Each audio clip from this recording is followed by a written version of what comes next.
Good morning, DJ and PK. It's 97.5 The Zone. Welcome in on a Friday morning. We've got football tonight. Mountain West Conference title game, Boise State and UNLV. The Big 12 right now not sitting pretty, but if UNLV upsets Boise State, then the Big 12 champ figures to get a bye. So if that gives you a rooting interest, so be it. Otherwise, most of you probably just root for UNLV because you don't like Boise State. I think Boise State's done enough damage beating BYU, beating Utah State. I think these three fan bases don't agree on much, but I think they agree on the fact they don't like Boise State. So there's that. The big football news is that the Utes have their offensive coordinator, Jason Beck. The former BYU quarterback who was with Bronco Mendenhall in Virginia, did his own thing with Syracuse, rejoined Bronco in New Mexico. The Utes have confirmed and announced that he is going to be the new offensive coordinator at Utah. And it'll be interesting to see if he brings his quarterback. His quarterback there was a dual-threat quarterback who put up huge numbers this past season in the Mountain West Conference. Terrorized Arizona in the season opener. He's in the transfer portal. He put that out on social media. Now, he's good. He could have offers somewhere else. Or it could be a package deal and he stays with his old OC. Time will tell. We'll see how that plays out. Steve Bartle covers the Utes, hip deep in recruiting, the coaching search. We had him on yesterday. Now, obviously, we couldn't talk about Jason Beck because at that point they hadn't hired him yet. But here's the part of our conversation where we talk about some of the recruits. And so he'll mention in here about the fact that, they're recruiting guys and they don't know who the OC will be. Obviously, now people know. But it was interesting. A lot of high school players committed without knowing that. But they got them nailed down before the transfer portal opened, so there's that. All right, here's Steve Bartle with PK and I. Steve, good morning. What's up, DJ? PK, how we doing? We're doing great. How are you? Recovering. Yesterday was a long day. It was a doozy, but no, man, we're picking right back up where we left off yesterday, and the grind never stops, So are you a recovering recruitaholic? You could say that. We need to put that on a shirt and start selling it. It seemed like the Utes had a little bit of a late flurry there as far as recruiting going into the week, and they got some late commitments that were, I don't know if they were unexpected, but nevertheless late commitments, flips. Is that accurate? Yeah, so these were guys that Utah's been on for a little bit. So, coming into yesterday, these were guys that were, certainly on the radar and guys that, as we approached, the closer we got to signing day, indications were that Utah was in a pretty good spot. And I spoke with a couple people on Monday and Tuesday and felt really good about, where Utah was at with each of those three. And all three of them commit to Utah yesterday. So they added to the class. And, yesterday was a pretty positive day when you consider the context of the season and how difficult it was, how grueling it was. It's not, you look elsewhere across the country and programs that struggled, similarly to Utah this season. And, they didn't have the same fortune that Utah did yesterday in keeping their class together. Right? Looking at a program like Florida State, who, they had a great class coming into the season, but it fell apart as the year went along, and they suffered some losses. And so, for Utah to keep the class together, and then add three yesterday on top of the four that they added between yesterday and the previous Saturday, Utah finished pretty strongly, and now they're a top 40 class, according to 24/7 Sports. They were outside the top 50 coming into signing day. And so, it's a big boost and really, a little surprising, obviously, with the context that we kind of understood that this is the way that it was trending. But, the larger scope, again, just given the way the season went, surprisingly strong finish for Utah.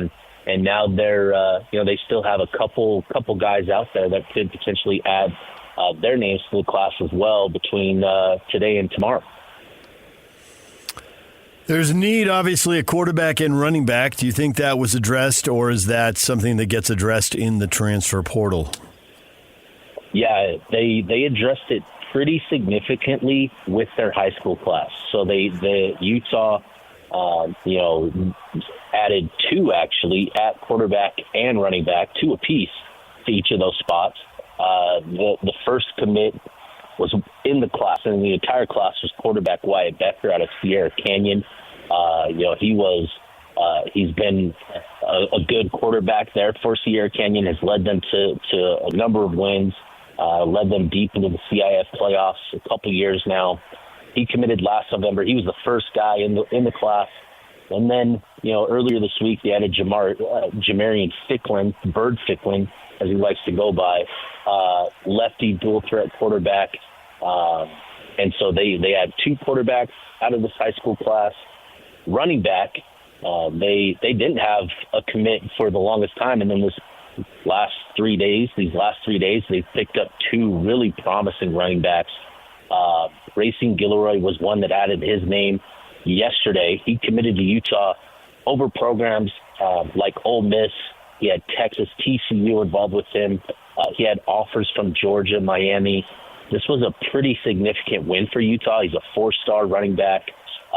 He was actually a 2026 prospect, but reclassified to the 2025 class. So he's going to come in a year early. And that's actually pretty unique because the guy that's leading the program, Mekhi Bernard, he didn't necessarily reclassify, but he was always a year younger than his class. So he came into the program at 17 years old, and Gilroy is going to do the same, coming in a year younger than everybody else. And so Utah has a pretty good idea of how to handle that at that running back position. And I think that was actually a key part to their pitch and landing him. And then before Gilroy, they actually added Daniel Bird, foot 10 from SMU, another high three-star kid, speed, track athlete, and feel really good about what they've done there at quarterback and running back. So they've added two to each of those positions, but those two spots, I think, are still going to be positions they look to address, in a pretty significant manner in the transfer portal. I think they're going to look for a quarterback. They're going to look for a running back, both of whom can come in and compete right away, potentially start at each of those positions. So they've done a good job of addressing it and bringing in young talent, but I still think the job isn't finished at either of those spots as well. So with that in mind, Steve, I'm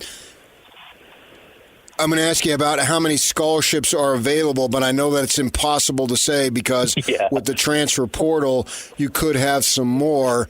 And Kyle has talked about hitting that thing significantly. With these kids on board, how many spots do you think are going to be open in terms of how many guys they actually bring in?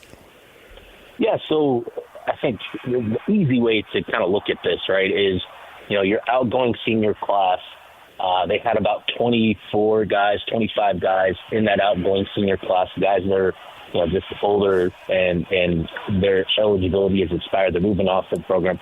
This high school class coming in, they signed or have 20 guys in the class.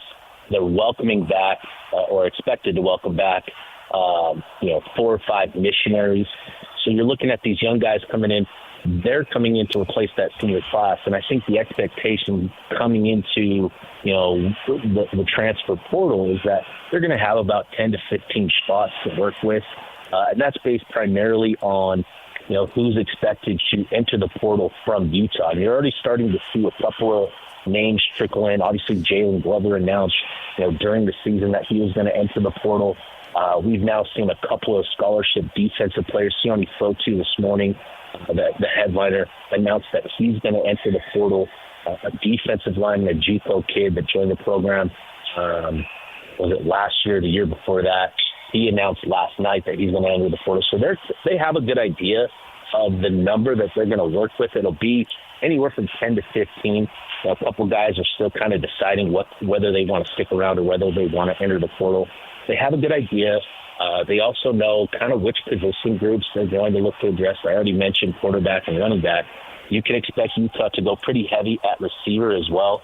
They're going to need to essentially rebuild that position group with the guys moving on, Dorian Singer, Money Parks, and some of the veterans moving on from that group. So wide receivers, another group.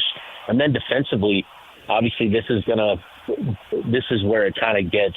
It depends on who enters the portal, but you can look at defensive end, cornerback as the top two positions that Utah will look to address in the portal, and then just kind of depending on what else shapes out here.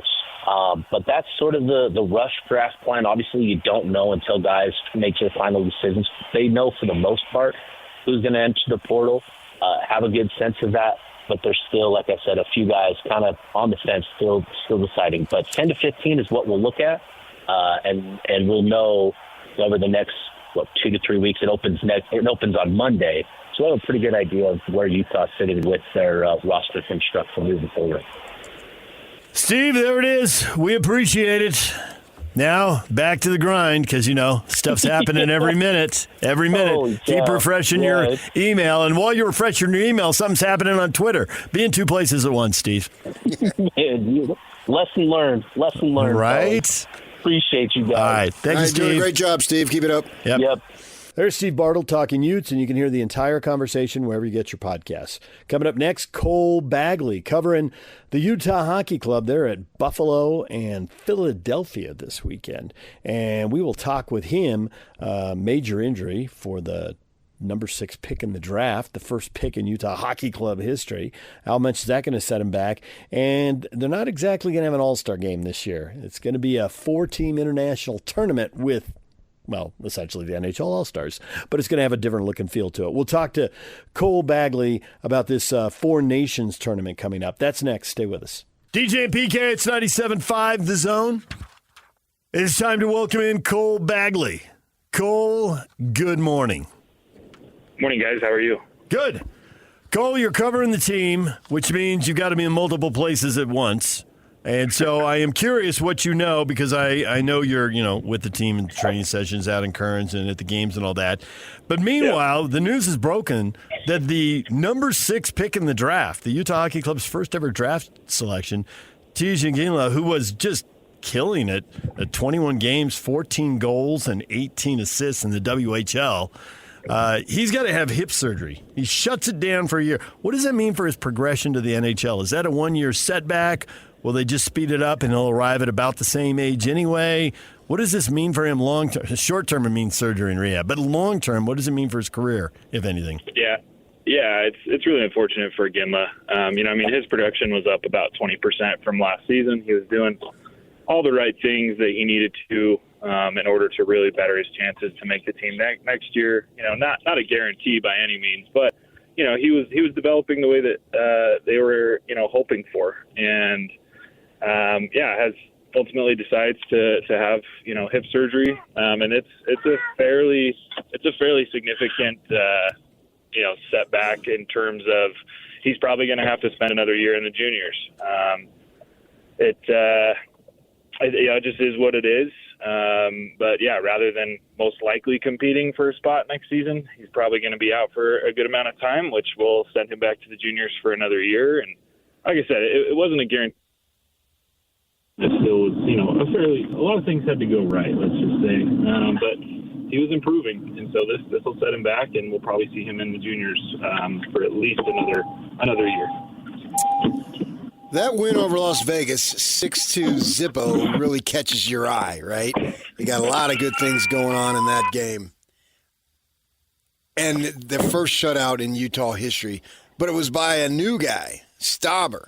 And we know Ingram day-to-day, although Torney said the other day that he's not close. And we've had the other guy they call Veggie in there. What do you see going forward at that position? Yeah, right now it's Vejmelka's net.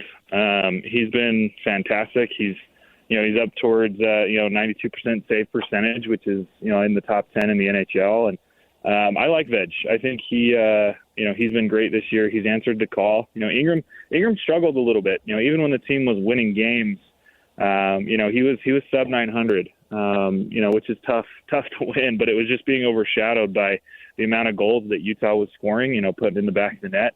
And so it's unfortunate to see, Ingram go down with an injury, but it's a big opportunity for Vejmelka and Stauber as well. So Vejmelka's been great. Like I said, it's his net. I would anticipate, probably a 70-30, 80-20 between him and Stauber. Vejmelka's going to play the majority.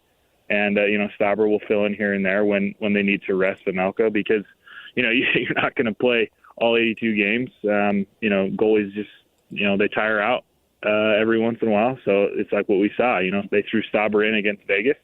He posted a shutout, which was pretty incredible, especially a team like Vegas that was third in scoring in the league. He looked fantastic. He looked confident. And it's a cool story for Stauber. He hadn't played an NHL game in about 2 years. So for him to come in, to have that confidence, to respond in that way, it's a really positive thing for the Utah Hockey Club right now. I don't know with a team that's this new how much I really get the vibe of the team, right? When you've been covering college football team or the Jazz or whatever and been watching them for a long time, you can kind of sense the emotional energy the team has, right? They're really under it now. They're really – and I just, we're 25 games in. So watching this last month, and they've almost – it's not perfect, but they've almost alternated wins and losses. And I definitely feel like there's something like when they took the ice in Montreal – they were when they took the ice in Pittsburgh, they'd lost 3 in a row. They'd gotten away from the alternating wins and losses thing, and it felt like there was this, hey, Pittsburgh's not very good. We have got to win, right? And there's this energy. Now, they don't quite get it done in the next game against Toronto. You really feel them grinding out against Montreal. When they blow that lead and lose to Edmonton, it's like they went to the ice in Vegas like, this has to happen. We have to start well, and we have to continue it. People were picking up that vibe. Is that on the mark as far as what's being talked about in the locker room, what the coach is saying to them at practice and in between periods? Yeah, I mean, the reason that this kind of up and down swing is happening is there's a couple of things, right? Like this is a young team. Right. They started the year out second or third youngest in the AHL. I think with some of the trades that they've made and the people that they've called up, they're now about fifth youngest in the league. So still, very, very young team. The superstars are 21 years old. Dylan Guenther, Logan Cooley, even Jack McBain's only 24. Barrett Hayton's 24. Michelli's 24. Like these, most of their high production guys are fairly young. Keller's 26, so he's a little bit older. But for a captain and a guy that hasn't even fully reached his potential yet, still a lot of youth on this team. And so that's one of the biggest reasons is these young guys. When you look at Cooley, this is just his second full season. When you look at Guenther, this is his first full season. So they're just trying to figure it out. Consistency is one of the hardest things in the NHL because it's different than the NBA. In the light of your best players are only playing half the game at best, right? Like Sergachev is leading this team, on ice minutes, and that's 25 minutes a night. There's 60 minutes in a hockey game. And so consistency is really tough because your lines are constantly changing. There's a fairly significant difference from your top two lines compared to the bottom two lines. And so that youth are trying to figure it out, right? Like you'll see a game where, Cooley and Guenther are going to score, they're going to combine for a few points, and then they might go a game or two where they don't. And so consistency is tough because they're young, and that'll come with time. And the other thing is, they haven't quite gotten the most contributions from some of the veterans. Lawson Krause has struggled this season. He's only got 5 points through 25 games. Nick Schmaltz took 24 games to score a goal. Now he's got 3. He's got a good amount of points.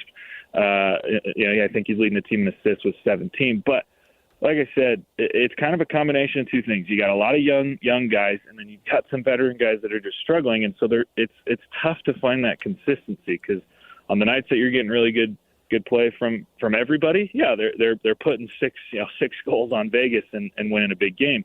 But other nights where they can't find that complete 60-minute hockey game, they're losing close ones. But that's what's encouraging is they're not getting blown out in these losses. It's 1-2 goal games where they're right there. It's just 5 to 10 minutes of poor hockey that set themselves back. So once they can find that consistency and they can get over that hump, this is going to be a pretty darn good hockey team. For Schmaltz scoring goals, it's just the fact he grew the mustache, right? Yeah, I think so. And Guenther tried to copy him a little bit, but he admitted that Schmaltz pulls it off a lot better, and I'd have to agree with him on that one.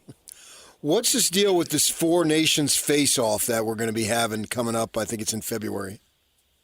Yeah, so it's in replacement of the All-Star weekend. With the Olympics coming up next year, the NHL wanted to kind of take an initiative to put these guys on the ice for their countries, because it's been a while since we've seen the best teams represent their countries. They didn't do it in the last Olympics, and so I think it comes at a really good time. The All-Star event, it's hard, right? And you kind of see that across most leagues. Is a lot of guys don't take it as seriously.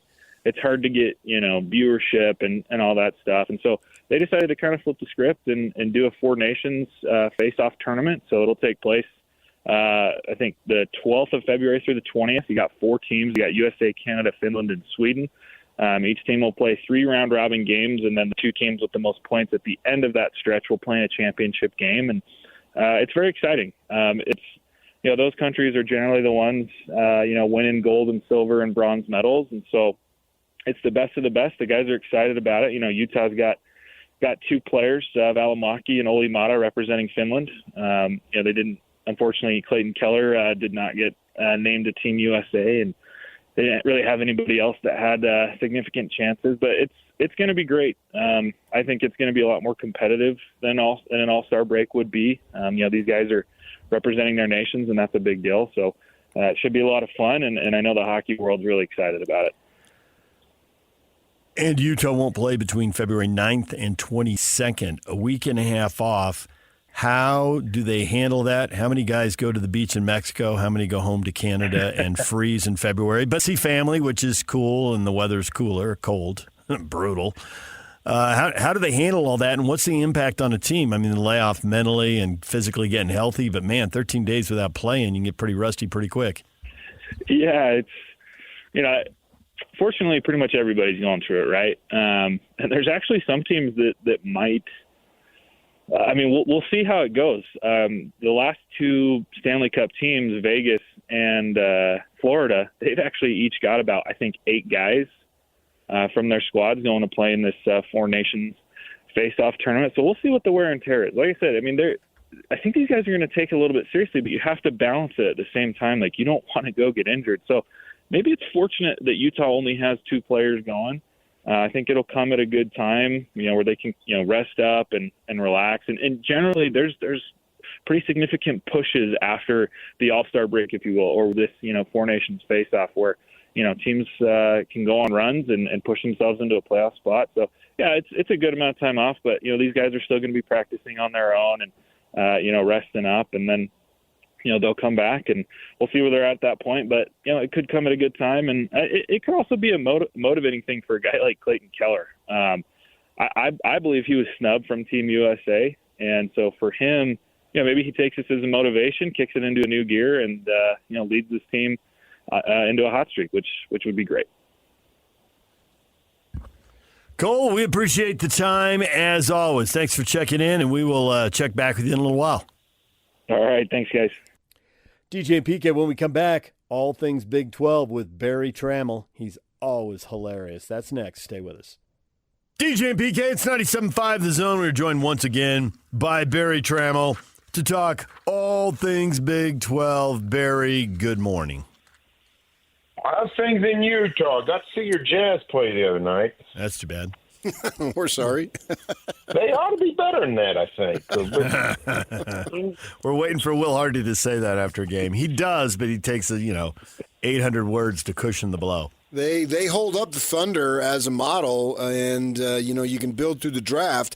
But can you get your Shai Gilgeous-Alexander, because he's a superstar, and they didn't get him through the draft, so they're thinking that, of course, get they're marketing. the pick. They got the Jazz got marketed in a similar way. They did. With people not knowing what they're doing, taking advantage of the illiterates of the NBA, but they haven't got the draft plums that the Thunder has yet. No, well, they haven't. The highest draft pick was Hendricks 9, and Cody Williams, the kid who was at Colorado last year, was 10. He's in the G League right now. The idea being this year, where they think it's a real top-heavy draft, is to get a top 3 pick. And if you get a top 3 pick, you can get a difference maker. And I'm sure you've heard of the Duke kid Flag, and then there's Ron Harper's son over there at Rutgers. A couple of guys, BYU has a Russian guy that they like as a 6'9" point guard, and they want one of those guys. And the way to do it is to suck. So they suck. Yeah, well, I don't, how long has it been? How long is 19 the last year they made the playoffs? Or was it 20? This is their third. This will be their third year in the lottery. Oh, so they like in 21 they were 21. Okay. Yeah. So in 21 they weren't bad. Okay. And that's when Ainge was just getting here and Ryan Smith was taking over as an owner. That's not too severe. Oklahoma City's so dang lucky. We really had 1.5 years of tanking. Well, and that's way below the. That's like overnight. Better than, yeah. Well, Ainge had a 1-year rebuild in Boston. He had a 2-year rebuild. You can look at how often they missed the playoffs when he was there. Yeah, but they had Pierce there. It's different rebuilding in Utah, right? They had Pierce on the roster for the first rebuild, and they pulled off obviously the Garnett trade, and they brought in Ray Allen, and away they went. And the next time he had a bunch of draft picks because he'd made an awesome trade, and Pierce wasn't there anymore, and KG wasn't there anymore. I think about you every Tuesday night, and I feel for you because I think your mood drops every time the college football rankings come out. I think, here's a guy who's covered the Big 12 forever, and they're just getting dismissed. And I don't even think there's pushback, but I feel like there's just pushback because there's supposed to be some, and then we move on. It's not real pushback and real outrage. Oh, how could you do that? And what about Alabama? Yeah, I don't know. I've been debating. I've thought of you guys all week.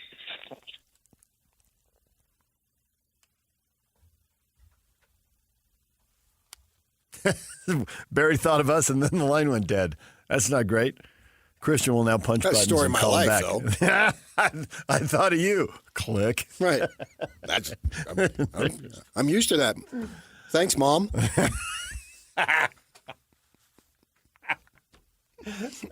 Nice.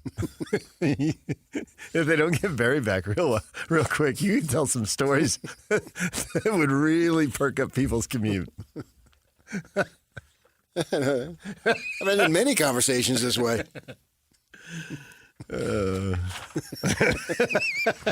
Thanks, Mom. At least they thought about me. All right, that's true. Barry, how are you? I'm good. Sorry, I lost you for a minute. No worries. But I thought about you guys. Okay. I thought about you guys last week. I do radio here in Oklahoma City with Jim Traber, former Major League Baseball player. He's sort of a wild man. And he was the announcer for the Diamondbacks. That's exactly right. He spent a couple of years or 3 doing TV for the Diamondbacks. Anyway, Jim asked me a question about 4 weeks ago, and I said no. But the longer this goes, I'm starting to think, I wonder if it is. And you guys are going to have a lot better perspective. I hope I don't open a hornet's nest with this question.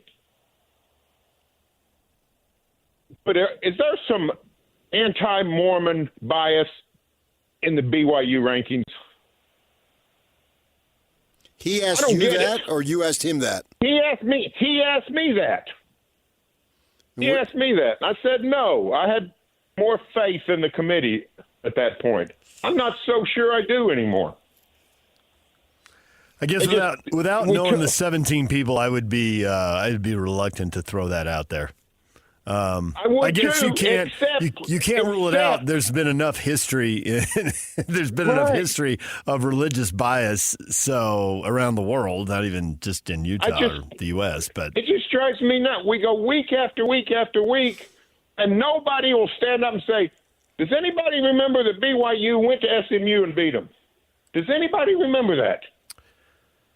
Because the committee clearly does not. The committee clearly has wiped that game from the slate. It did not happen in the committe's eyes. And they keep telling you that Boise lost to Oregon by a field goal. They lost. Yeah, that's right. I mean, they just act like BYU, they're not as good as Arizona State. BYU, they're not as good as Iowa State. BYU, blah, blah. They beat this team. You got 8th in the country. If we make a list of the top 5 wins in college football this year, based on the rankings, winning on the road, BYU's on the list. I don't get it. Somebody can tell me what's going on. I don't get it. I do think there's a little bit of not paying attention in September and what happens. There's recency bias. The what happens lately matters. BYU got to 6-0. By the time you get to 6-0, the number of undefeated teams is dropping, and people start paying attention. And their 7th win, Oklahoma State 38-35, and their 9th win, Utah 22-21, looked pretty miraculous. And there's 2 teams that when BYU was registering those wins, the only conference wins for the Utes and Oklahoma State at that point were when they played each other. So those 2 teams had been devalued quite a bit, and BYU squeaked it out at the end.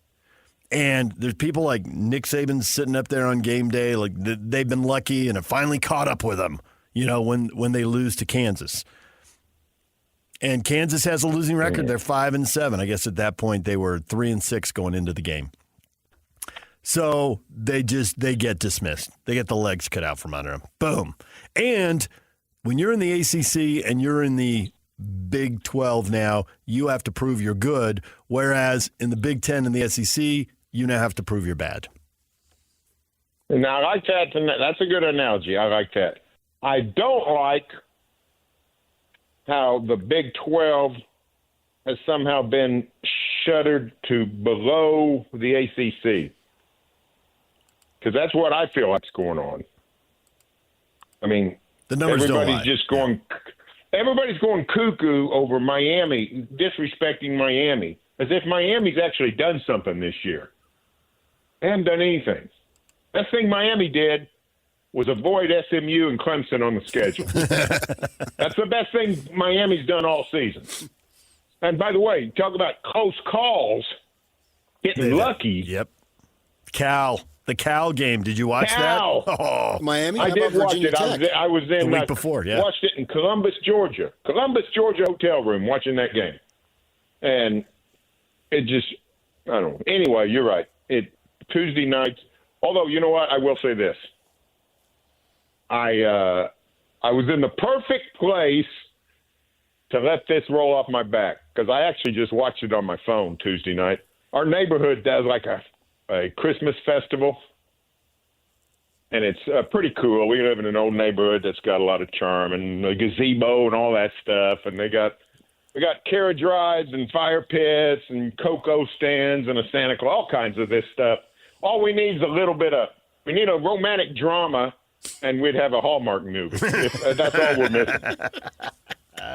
Anyway, I'm sitting there watching on my phone, and I watch the teams come in, and I just get in a sour mood. But then somebody starts singing a Christmas carol, and the carriage, horse and carriage comes by, a bunch of kids having fun, and it sort of snaps me out of my bad mood pretty quick. So that's what I need to do every Tuesday night is just go find a really peaceful, serene place that I just can't keep up a good lather no matter how hard I try. That's what I need to do every Tuesday night in November moving forward. Yeah, now it'll be Sunday this week. I think as far as the Mormon thing there, you ever hear a guy named Randall McDaniel? He's on the committee. He's in the Pro Football Hall of Fame, and he played at Arizona State where I went. Yeah, old Viking, yeah. Yeah. So he knows Danny White. And so Danny White's an LDS guy. So my guess is Randall McDaniel does not have a bias. In fact, I would think he'd be more inclined. Now, that's just one guy, and I'm making fun of it. I think it's okay to slam the Mormon religion. We saw BYU go to Providence the other night and in basketball, and they had F the Mormons, and the athletic director had to go public to apologize and all that. So I think that's somewhat socially acceptable. And I've been on the road with BYU and many, many times over the years, and I've heard that chant, so it's nothing new there. But I have a hard time believing that it is a individual slant. I think it's more along what you said as far as a bias against the Big 12 for some bizarre reason, which I don't understand. And Yormark went out on Wednesday and put out, had a conference call or whatever it was, and there's a video of him basically saying that this is a joke. And he did say, he threw the committee a caveat saying, I believe they'll do the right thing. But this thing, if this comes out the way it is now, on looking like the way it's going to go for Sunday, then he ought to scream from the rooftops at that point, and it'd be ridiculous. And that's what we're ending up having here is at that point. And I don't have the faith that he has, and I don't know that he has faith. I think he might have just extended the olive branch there it to is. hope they come to their senses, but I don't believe that he thinks that it's going to happen. No, I don't either. And I think the only saving grace, they're going to be 12. Iowa State, Arizona State, whoever wins is going to be 12. I think that's set in stone. But I do think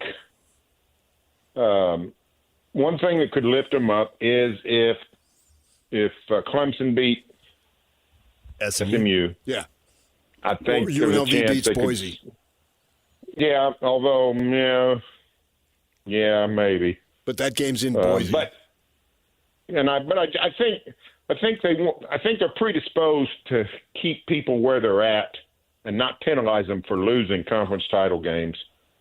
If they're going to, if they can keep them in the field, but we'll see. But anyway, even if they get stuck at 12, there's a little bit of silver lining because the 5th seed, hopefully, is going to be Penn State or Notre Dame. Yeah, beatable, huh? I think they're beatable.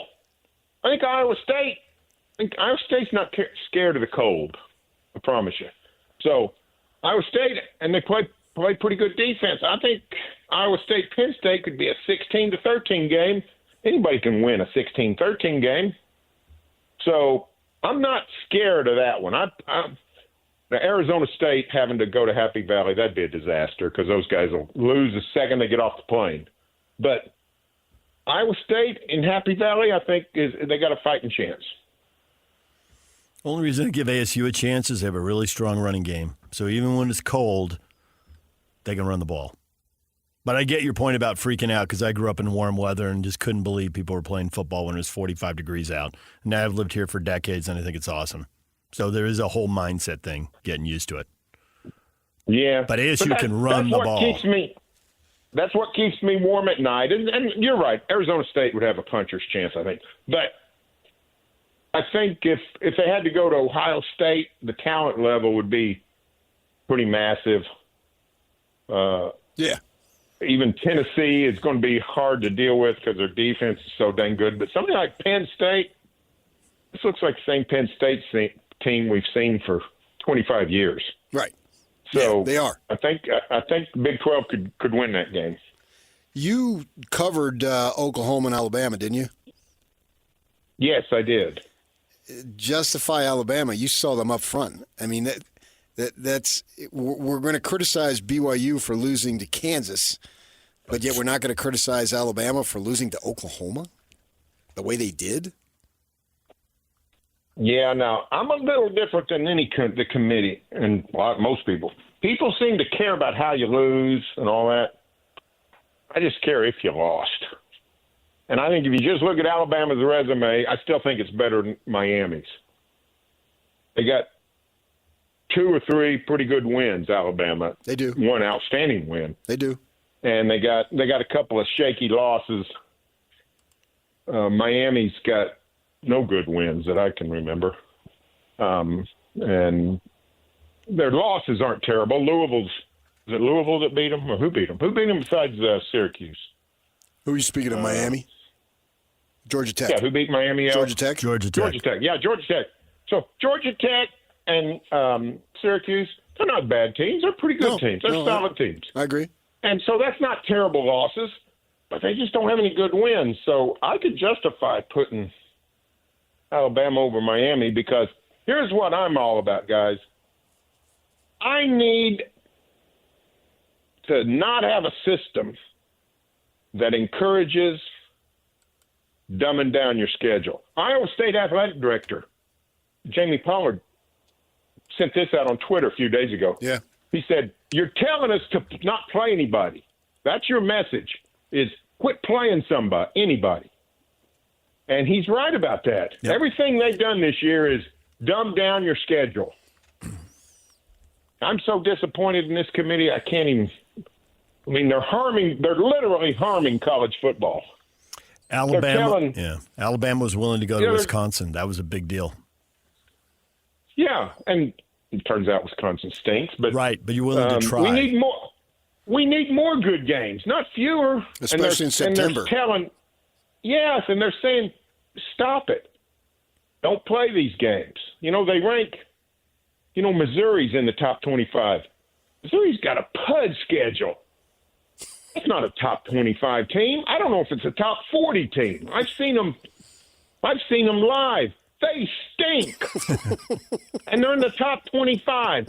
They had easy non-conference schedule, and then the SEC gave them an easy SEC schedule.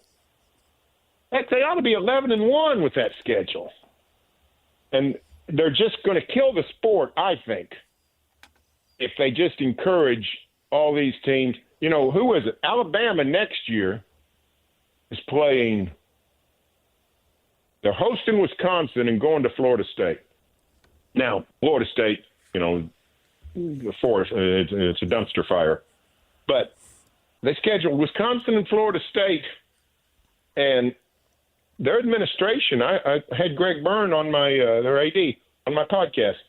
He said, we got to look at this when they're not really encouraging us to do that anymore. I mean, everything they say is the opposite. So Richard Clark, love the guy, retired Air Force general, runs the CFP now. Strength of schedule, strength of schedule, strength of schedule. That's all he said in his whistle stops through college football in the offseason. And we get to the votes, and they don't pay 1 ounce of attention to strength of schedule. So that's got me concerned. That's got me very concerned. Barry, we appreciate it as always. Thanks for coming on, and I'll think of you again on Tuesday night.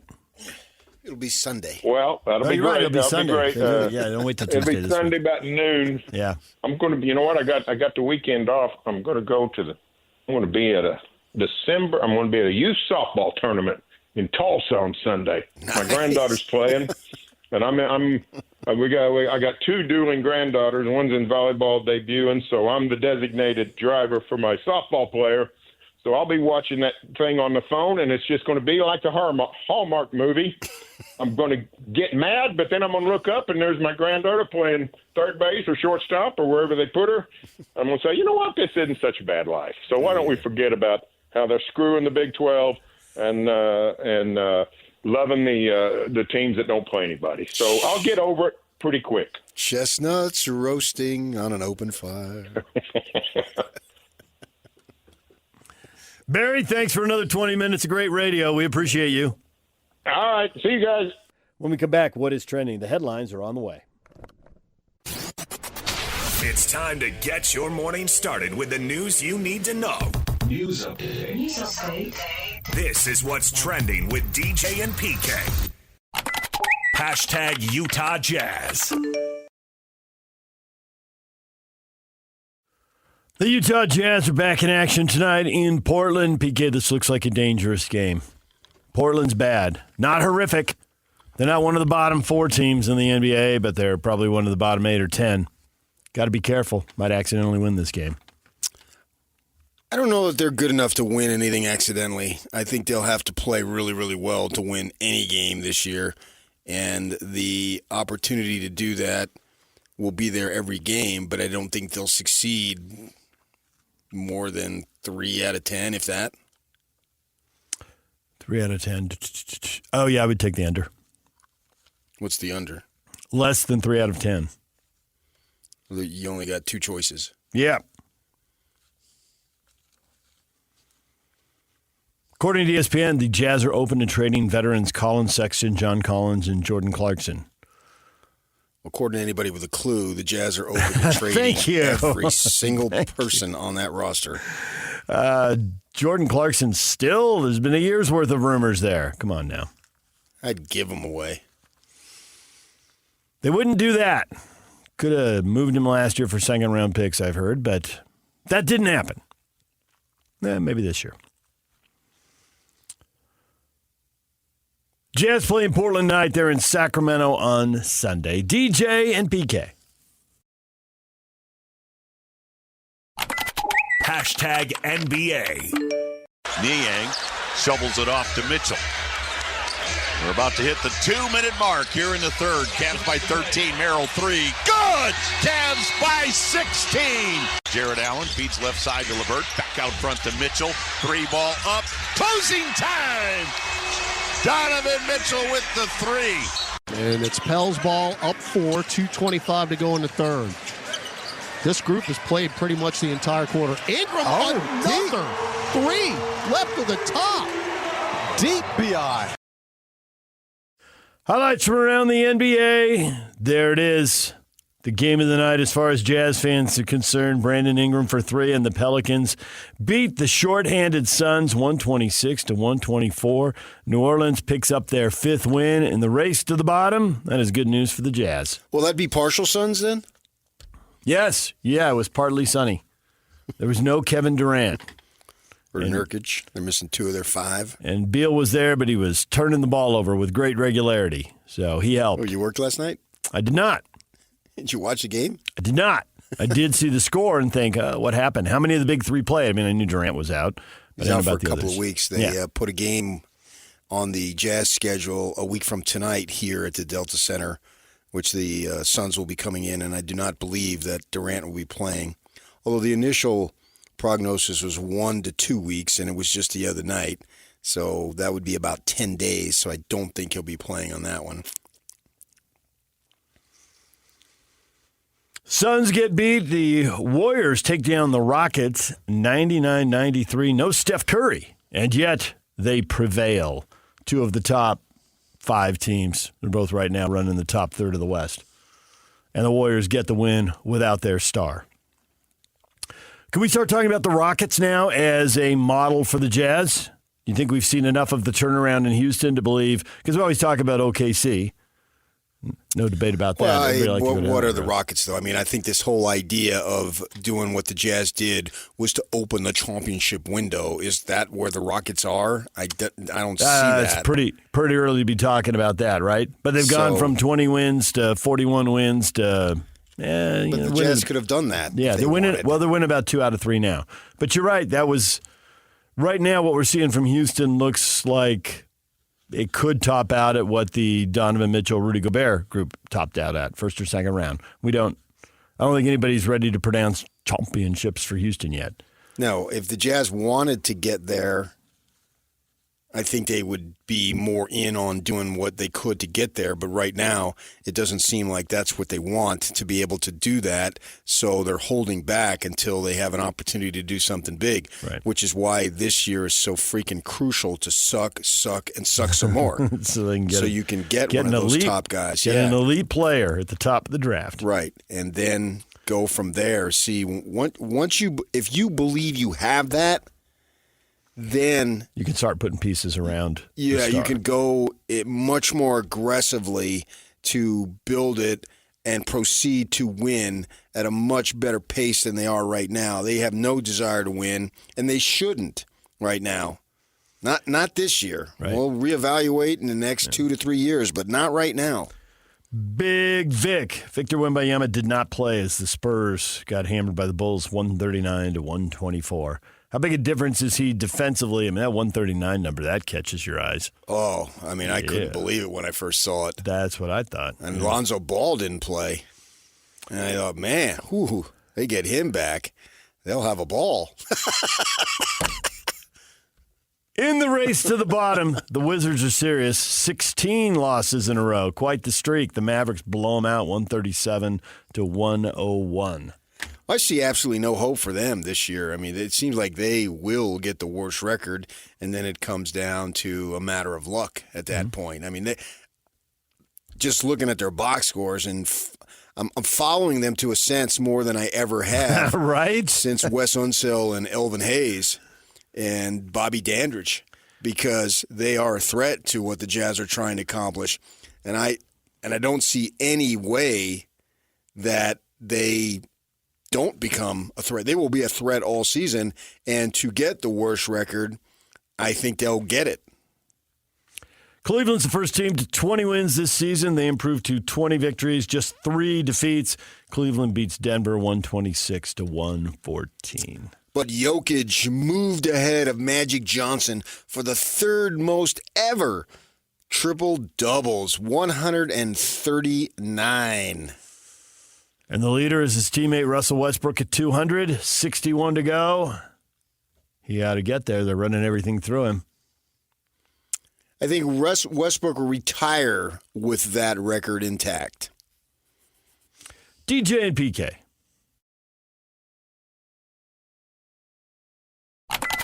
Hashtag NFL.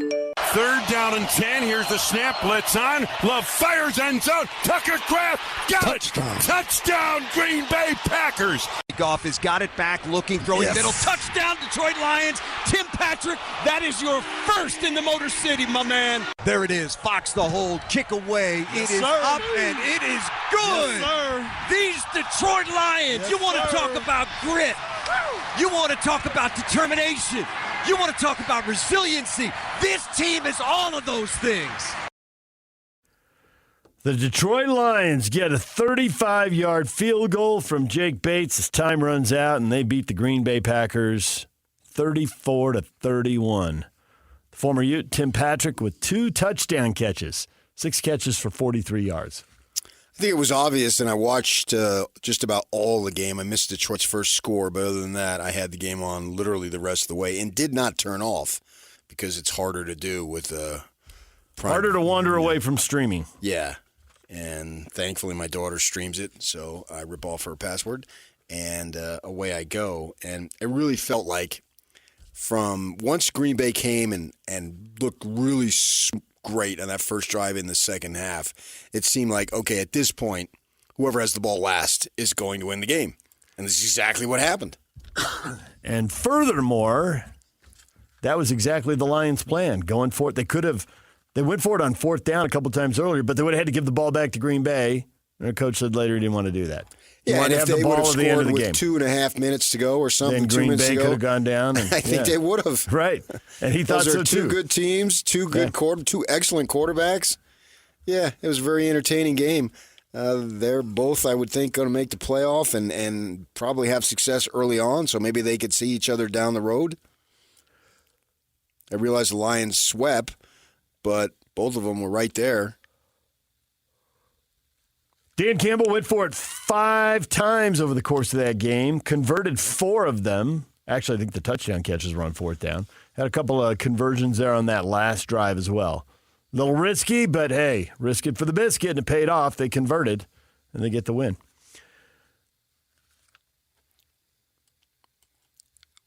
Coming up this weekend, so many games.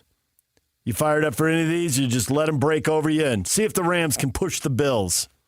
The Rams 500 and losing guys, but they tend to play entertaining football. I think the Sunday night game is interesting. The Chargers are capable of beating anybody, and the Chiefs have been living on the line here for the entire season. And then you got the NFC West where everybody's jumbled.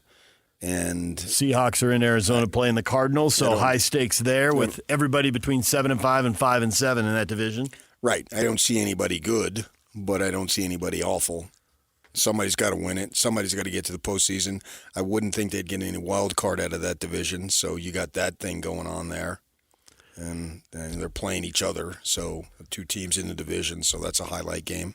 The only way they get a wild card is the Washington Commanders have to do some losing. They got the last wild card at 8-5, and you got a bunch of 6-loss teams in the South and the West. But you're probably right. Probably no extra postseason berth for that division. DJ and PK.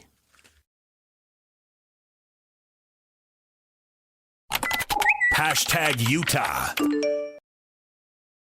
Jason Beck, offensive coordinator at the University of Utah. How's that sound to you, PK? Great. Yeah. Former BYU quarterback, spent the last year with the New Mexico Lobos and Bronco Mendenhall, who he coached with in Virginia and BYU. He also briefly was at Syracuse.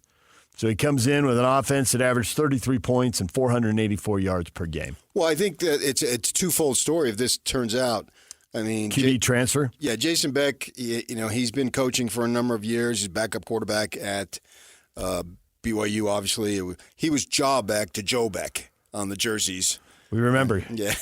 When they have the same last name, they put the first initial. That didn't help. They had to put 2 letters. So he had Jawbeck and Jobeck, and he did play that one game against Utah State when John had the ankle injury all season his senior year. And so he's been in coaching for a good long while.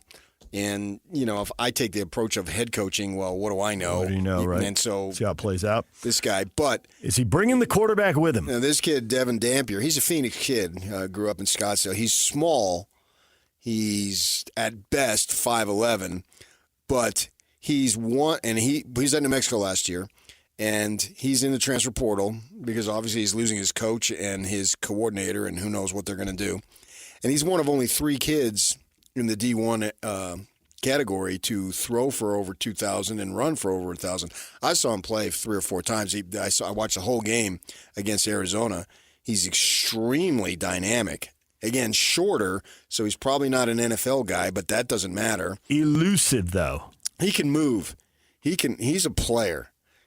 Right now, to me, if he decides to come here, and I don't know who else they're going to add, and we haven't even gotten the spring ball, so I don't know about the recovery of Rose and Isaac and what's Rising going to do. But right now, today, if he comes, I would put him as the starter. And Mike Sanford, the younger one, the older one, was in coaching for a long time, and so was Mike Jr. I don't think he's in coaching right now. In fact, he was at Utah State for a year. That's how Scotty knows him. And then he was Colorado's interim coach. And I think last year he was coaching in Denver high school ball for a guy named Jason Klatt. Yes, he is Joel Klatt's brother. And so he puts out on Twitter last night, he's responding to the Dampier being in the transfer portal. He tells On 3 Sports, and then Sanford Jr., Utah's starting QB next fall, and boy, is he a doozy. Well, here's one for you, Ute fans. He played in every game. How about that? After 2 years of quarterback injuries, yes, he runs a lot, and at least he's getting hit a lot, but he was durable, minimized the hits. Well, in order to run, he threw for 2,700 yards. You got to play a lot. And ran for 1,100, so he has to. They were the 3rd highest scoring team in the Mountain West Conference behind Boise State and UNLV, who are obviously in the conference title game and ranked. But their defense was terrible, so they didn't win a lot. They were 5-7. So if they can get him, that'd be a big I don't want get. to downplay Jason because you hope Jason's there for 5 or 10 years or whatever. But Dampier, and I believe he's got 2 years of eligibility left.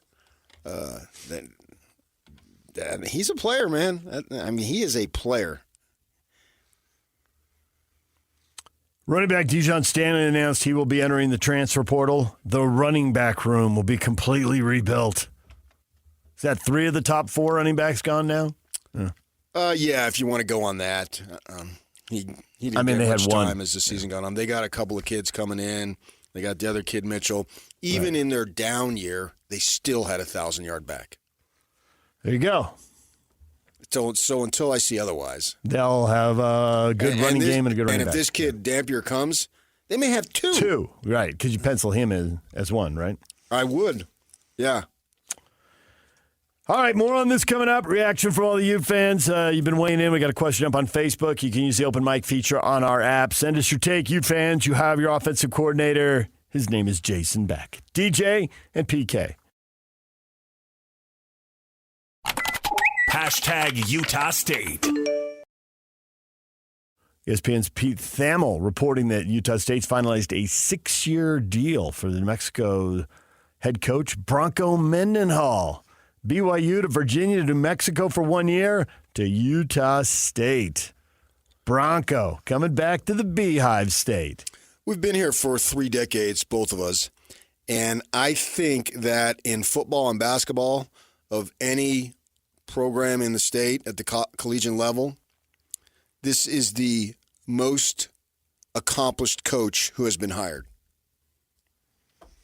Because people like Kyle Whittingham had never been a head coach. Right. Yeah. And Bronco was himself brand new. Kalani was brand new. Gary Anderson was brand had new. coached at SUU, but we didn't know he was going to have that kind of success, and he did in the WAC. He did a great job. Matt Wells had never been a head coach. When they hired Gary the second time, which didn't go well, but when they hired him the second time, he was more accomplished, coming from Wisconsin and Oregon State. But I would still put what Bronco has done to date, it's like it is an absolute no-brainer. There's enough guys around that he may not know the head coach at Roy, and I have no idea who it is, compared to where he was when he coached at BYU. Mm-hmm. But he knows all about Roy. He knows the community. He knows everything about the state. He obviously can recruit LDS guys. If I'm BYU, I'm not exactly pleased on this because he might get some players. Yeah. And obviously guys that we call them lower levels, but they're not lower level football players. We've seen BYU, Jay Hill take guys, multiple guys last year were in the starting lineup. Collins at the corner, Jack Kelly at linebacker. So lower level, but that doesn't mean you're a lower player. So I want to make sure. So, he can get some of these kids and that may be able. Karene Reed was a Utah State guy.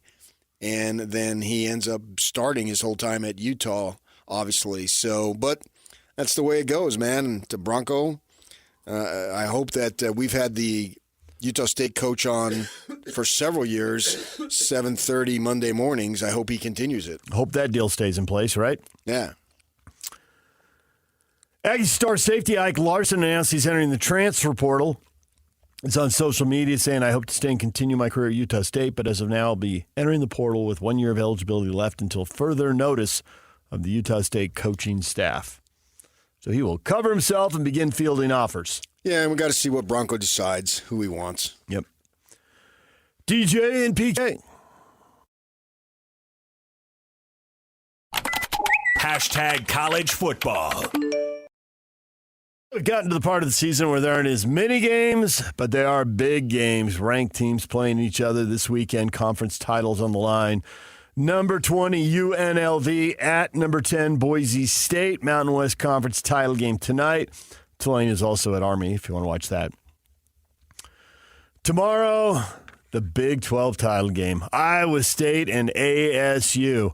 Are injuries convincing you that the way to go is to pick Iowa State? I'm not sure. ASU is a 2-point favorite, doing this without the leading receiver with Tyson out. I mean, obviously, I would have more confidence because he's not just a leading receiver; he's the dominant receiver. I mean, it's just, you look at the stats; they're overwhelming. Yeah, and he's a go-to guy. It's a significant blow, but can somebody else take his place? The tight end is nice. Has he been underutilized? Do they go more? Because it's an intriguing game because what is Iowa State going to do? Obviously, that star receiver's out. He's a big-time guy, and then they've got a big-time back. But if you determine you're going to stop that big-time back, what do the Devils do to adjust to your adjustments? I assume the other guys can catch the ball. Right? Right? And just ask you to make a couple big plays. Yeah. And maybe they can. And maybe they're like, I was running over there on the other side of the field, but the quarterback's locked onto Tyson, and he makes a big play. So there's only one football, but I was open too. And that remains to be seen. Right. I don't know the answer to that. Right. We'll find out. So that's the Big 12 title game in Arlington, and that is the morning game on ABC. If you want to watch it, that's at 10 o'clock. I do. SEC title game after that with Georgia and Texas, both presumably in the playoff, playing for the bye there. And then in primetime, Penn State, Oregon on CBS and Clemson, SMU on ABC. Clemson's the wild card in all of this, right? If they win, they're in. They're in, and they get a bye. If they lose, what do they look like in defeat? Oh, they're out if they lose. Really? Clemson? Even if they lose in overtime. I think they're out. If they lose at the final gun. I think the other issue is if SMU loses, are they out? Oh, excuse me. I said that backwards. Yes, Clemson is definitely out with a loss. If SMU loses a close game, are they out? Oh, okay. I said that backwards. My bad. Right. SMU is the wild card here. Does a close loss get them in? To me, it should. But you're not betting against Alabama getting in. Exactly. Right. I think we're all with you. I think you speak for the people on this. If Clemson goes out there and kicks a field goal at the end and beats SMU at 11-2 ought to get in. And Bama would be out. But we'll see. Right. We will.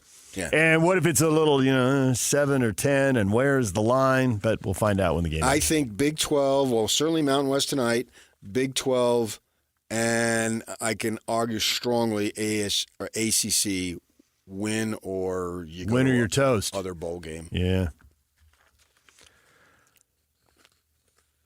Bill Belichick reports out there that after half a century in the NFL and 1 year in the media, he's had discussions with North Carolina about the Tar Heels head coaching job. That'd be shocking. It's a whole new set of problems to take on at the age of 72. Yeah, but he's got that 24-year-old little hottie, so I did see a lot of comments. He's 72. He can't relate to younger people, and immediately all the comments went to, have you seen his girlfriend? He can't relate to younger people, so. Apparently his dad coached there. I did not know that. His dad was there for like 3 years. Bill Sr.? I think his name is Steve. Steve Sr.? I don't know about the senior part. DJ and PK. #NHL. At the same time, the Big 12's playing their title game. The Utah Hockey Club will be playing in Buffalo. Sabres and Utah Hockey Club getting underway at 11 a.m. Hockey morning in Utah starts at 10 a.m. And they go back-to-back. They're at Philadelphia this Sunday. 5:30, a little more traditional on the start time there.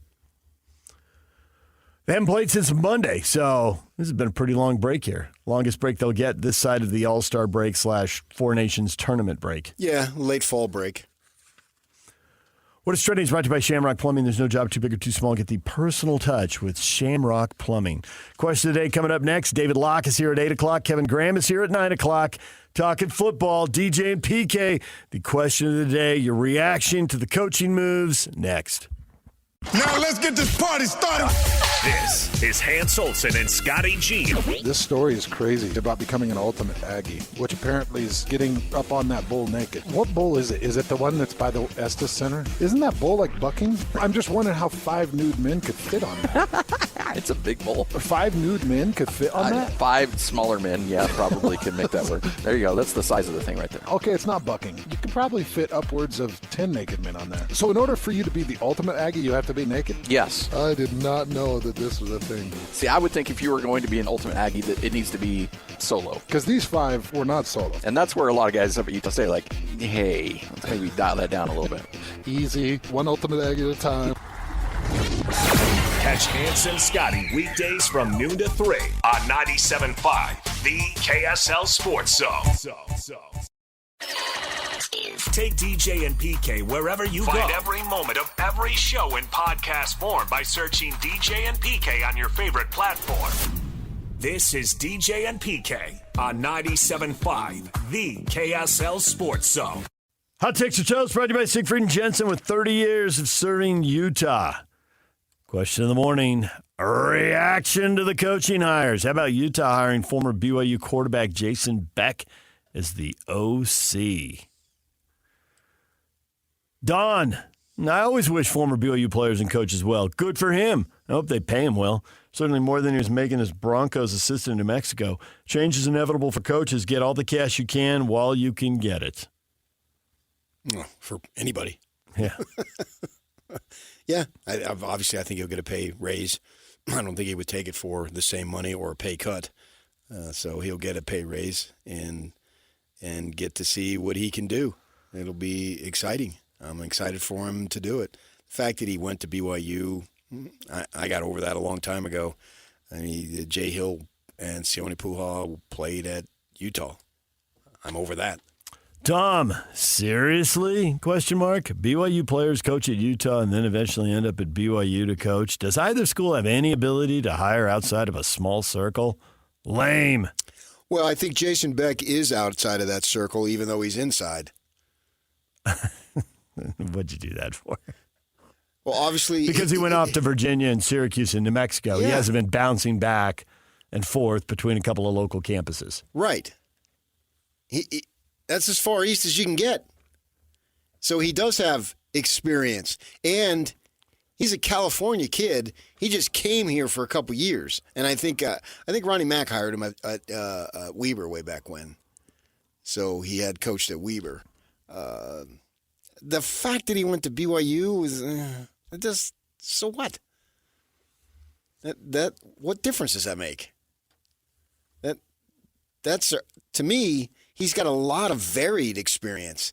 If you want to make the argument he just stayed in the state, like Morgan Scally and to a large extent Kyle, I realize. Yeah, Kalani. But Kalani left. He went to Oregon State for a little bit, 1 year. Okay, that is a little bit different, but what difference does that make? No, Beck's been around. Multiple leagues, so he's seen multiple styles. Yeah. Had to coach against a lot of different defensive coordinators to do things differently. Yeah. Tony says familiarity with the system, the recruiting, and the soon-to-be Morgan Scally way of doing things. He's also the third choice. Time will tell. Oh, I don't care about that either. The third choice? Yeah. There's tons of examples of fourth and fifth choice coaches working out. Go ahead. Bring your Jim Herrick one. I was going to go Pete Carroll. I was going to stay with football. That doesn't mean anything anymore. Every BYU coach in the last 25 years has not been the first choice because the first choice at every sport at BYU is Andy Reid. Would you like to coach the swim? Would you like to coach the swim team, Andy? It doesn't matter. Any sport. Golf? Do you golf, Andy? Tennis? Yeah, beach volleyball. So automatically, you are the second choice, whoever you are.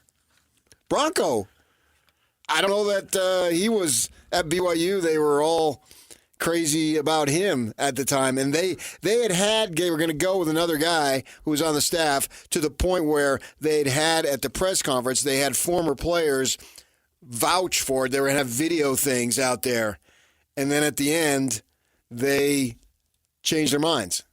And I think Bronco did very well, especially when the field was even. When it was Utah-BYU, and they were both in the same conference, he did very well. It got a little lopsided when they went independent, but things were dramatically different at that point. Mark, Jason could be the latest in a long line of offensive coordinators who are one and done under Whittingham. Isn't there more two and done? Well, I think he will be one and done under Kyle. Under Kyle, because Kyle would be done. Yeah. See? See? But this is going to be, as Kyle said, Morgan Scally's significant input to the point of maybe even having the most input. And these are two younger guys, and I'm excited to see what he can do. Jason's all about it. Great hire. Jason has tons of experience. Jason likes Jason. The Jasons are sticking together. Yeah. He does have quite a bit of experience at this point. Yes. And first thing I would do, any quarterback, I'd have Jaw Beck send him down to Joe Beck. That is the question. Leroy says it's a great tryout position for Jason Beck. If he's any good, he'll be ready for the call from BYU. See the rivalry in all things. Who knows what's going to happen? Nobody knows. This is not a tryout for anything. This is a job to hit the ground running next year. Have Utah just have a 1 year blip. Aaron says Utah needs all the help from BYU they can get. Smiling, winking emoji. Smiling, winking emoji. I take that as lighthearted rivalry jabs there. And that's fine. Right. That's fine. No big deal about that. I got Zippo problem on that. We also have, how about Utah State hiring Bronco Mendenhall as his next football coach? And Don says they must have offered him a lot more money than New Mexico could pony up. My guess is he really wanted to come back to Utah, and good luck to Bronco. He pulled BYU out of the Gary Croton abyss. Well, that's a fact, that last part. Yeah. That'll be a fact for the rest of the time, for sure. He did. Yeah, there's no question he did that. We already know that for sure. He'll explain why he wanted to come. Captain Cody, I've always been a fan of Bronco, and he's got Will Ferrell in the grocery aisle. Awesome! And then beating up the groceries. I can tell you I am a huge fan of Bronco, and I was a huge fan right in the middle. I was the beat guy for the Watchdog, and in those days, practices were open, so you were literally down there most every day. You were there in training camp in August when everything was open, so you went every day for 3 straight weeks, and then you went... Sometimes twice a day. Yeah, you sometimes went 3 times during the week. Yeah. Sometimes working out in Provo so that he didn't drive back and forth. I would, yeah. I would work So the out point there. is you had a lot of interaction with him. You had time to... Big time. See him repeatedly. Right, and watch... I'm a big fan of how you do things. What's your consistency level? And how much spin do you put on? Because I'm an East Coast dude at heart. He didn't have much time for and spin. I could sniff out spin. And a lot of folks, plus if you get more experience in the business, and I got out the yin-yang now. I didn't have as much then, obviously. And I wanted to ask him, I said, Bronco, I've been dealing with, at that point I had, 15, 20 years. I said, I've been dealing with a lot of coaches, a lot of levels, pro, high school, college, and I find you and your honesty to be as refreshing as anybody I'd ever covered. Why are you like that? And he says to me, because if I tell the truth, then I always remember what the truth is. If I spin, then I got to remember, well, what did I say here? What did I say there? And if I just deal with you on a truthful level, you ask me a question, I give you an answer. Doesn't mean I expose everything that I'm thinking, but I tell you what's going on. Then somebody else asks me the same question wherever, in another interview, whatever. I give them the same answer because that's the truth. And I can remember the first time I got wind that he was going to be interested in taking over the coordinator's job for Croton at BYU. I call him on the way home from practice on his cell phone in New Mexico. And I call him up.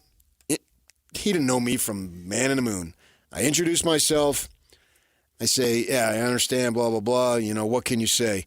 He says, I'm coming this weekend, and I'm going to check out everything, and if I like it and they like me, I'm going to take the job. I'm like, what? You're telling me this? PK starts writing very quickly. Like, I expected, some kind of, I don't know if I've talked to him. I mean, it's a total BS.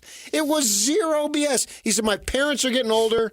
They live there. I want them to have a relationship with my boys. Blah, blah, blah, blah, blah. Boom, boom. It's like he was delivering a PowerPoint presentation.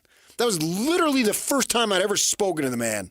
And I found him to be refreshingly honest. And I know some people got all bent out of shape with the religion. He was charged. That was his job. He was told to do that because of all the crap that had happened before, to the point where the university was thoroughly and justifiably embarrassed.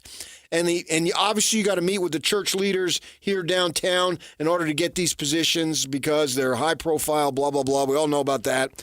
And I wasn't following Virginia day to day, but my guess is he's not going to be doing the same stripling warrior stuff and all at Utah State that he did at BYU because he was told to do that. He literally sat across the desk from a leader and said, this is what we need you to do. So if you take this job, you got to do it. Okay. So get off that. I used to frustrate me when people would get all upset when he would interject religion at BYU. Kalani does it. He does it more subtly, but everybody likes Kalani, so there's no problem with it. See, there it is. Yeah. 18 years as a head coach for Bronco. How many losing seasons do you think he's had, PK? Well, he's had a few. He never had one at BYU, I don't think. Correct. And obviously in the beginning at Virginia, they were so down. He was losing to FBS teams. I think they lost to Richmond their first game. Went 2-10 his first year. You remember it well. It was a disaster. Right. But he was coming in for a program that had 4 straight losing seasons. Yeah. So he had 2 losing years there at Virginia as he turned it around. Then after that, he didn't. He had some 500 seasons, but he didn't have losing seasons. And then he just had a losing season in his first year at New Mexico. Right. So if I were an Aggie fan, I would not be expecting a lot of losing seasons. I would think the first year, somewhere around 500, and then we'll see because the schedule's going to change. They're going to go in a new league. We don't even know everybody who's going to – we know most, but we don't know everybody who's going to be in this new league. Yeah, I think you got to give him a little bit of time. I've been saying for years that 6-6 first season was one of the best coaching jobs I'd ever seen. He had the 500 years first year at BYU. He had 2 losing seasons to start at Virginia, but he had him in the conference title game by the 4th year. And then 1 year at New Mexico, it was a losing year. But it was also their best season in a decade. I know. They haven't been bowl eligible in forever. They started 0-4. They had a lot of 2, 3, and 4 win seasons mixed in over the last decade. So this guy's a proven winner. 5-7 was a step forward, and they got to be disappointed he's gone. Oh, I would think so. And he's one of their quarterback's going to go. Yeah, yeah, and he was a D coordinator there under Rocky, so he had experience. This is a blow. This is why we cannot ever criticize any of these kids leaving. Because Bronco's a one and done himself. Right. Mr. Stability. And so actually, I can argue that he sets the program back.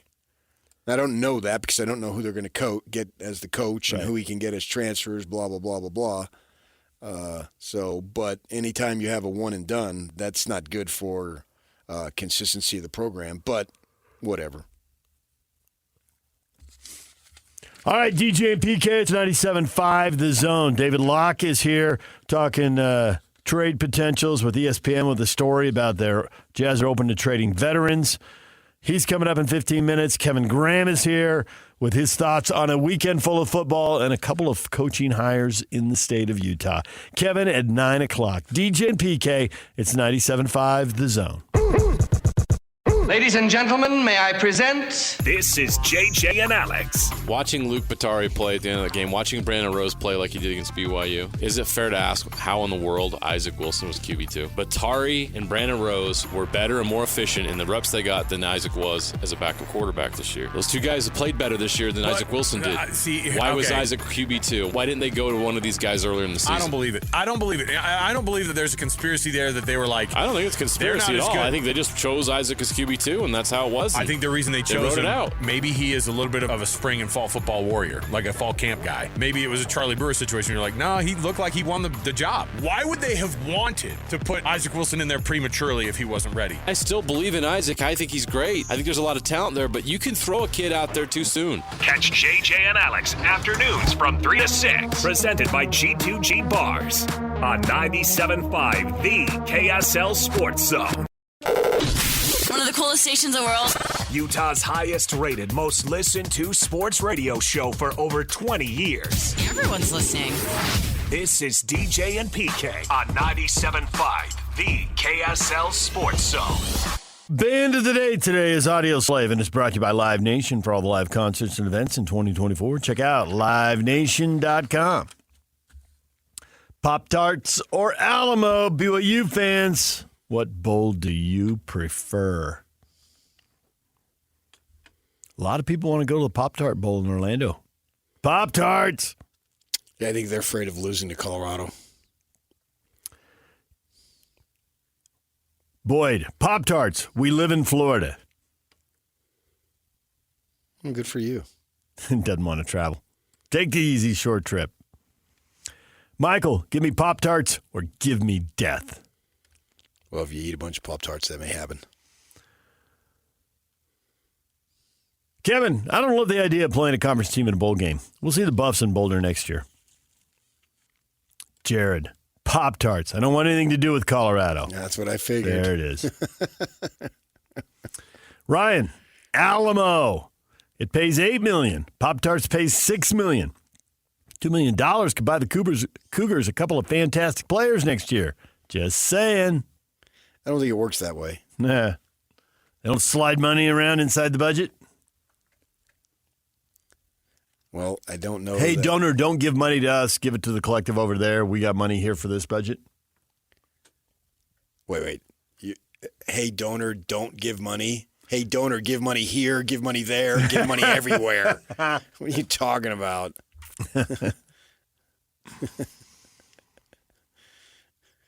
Vernon says Sugar Bowl, nothing less. That ship has sailed, Vernon.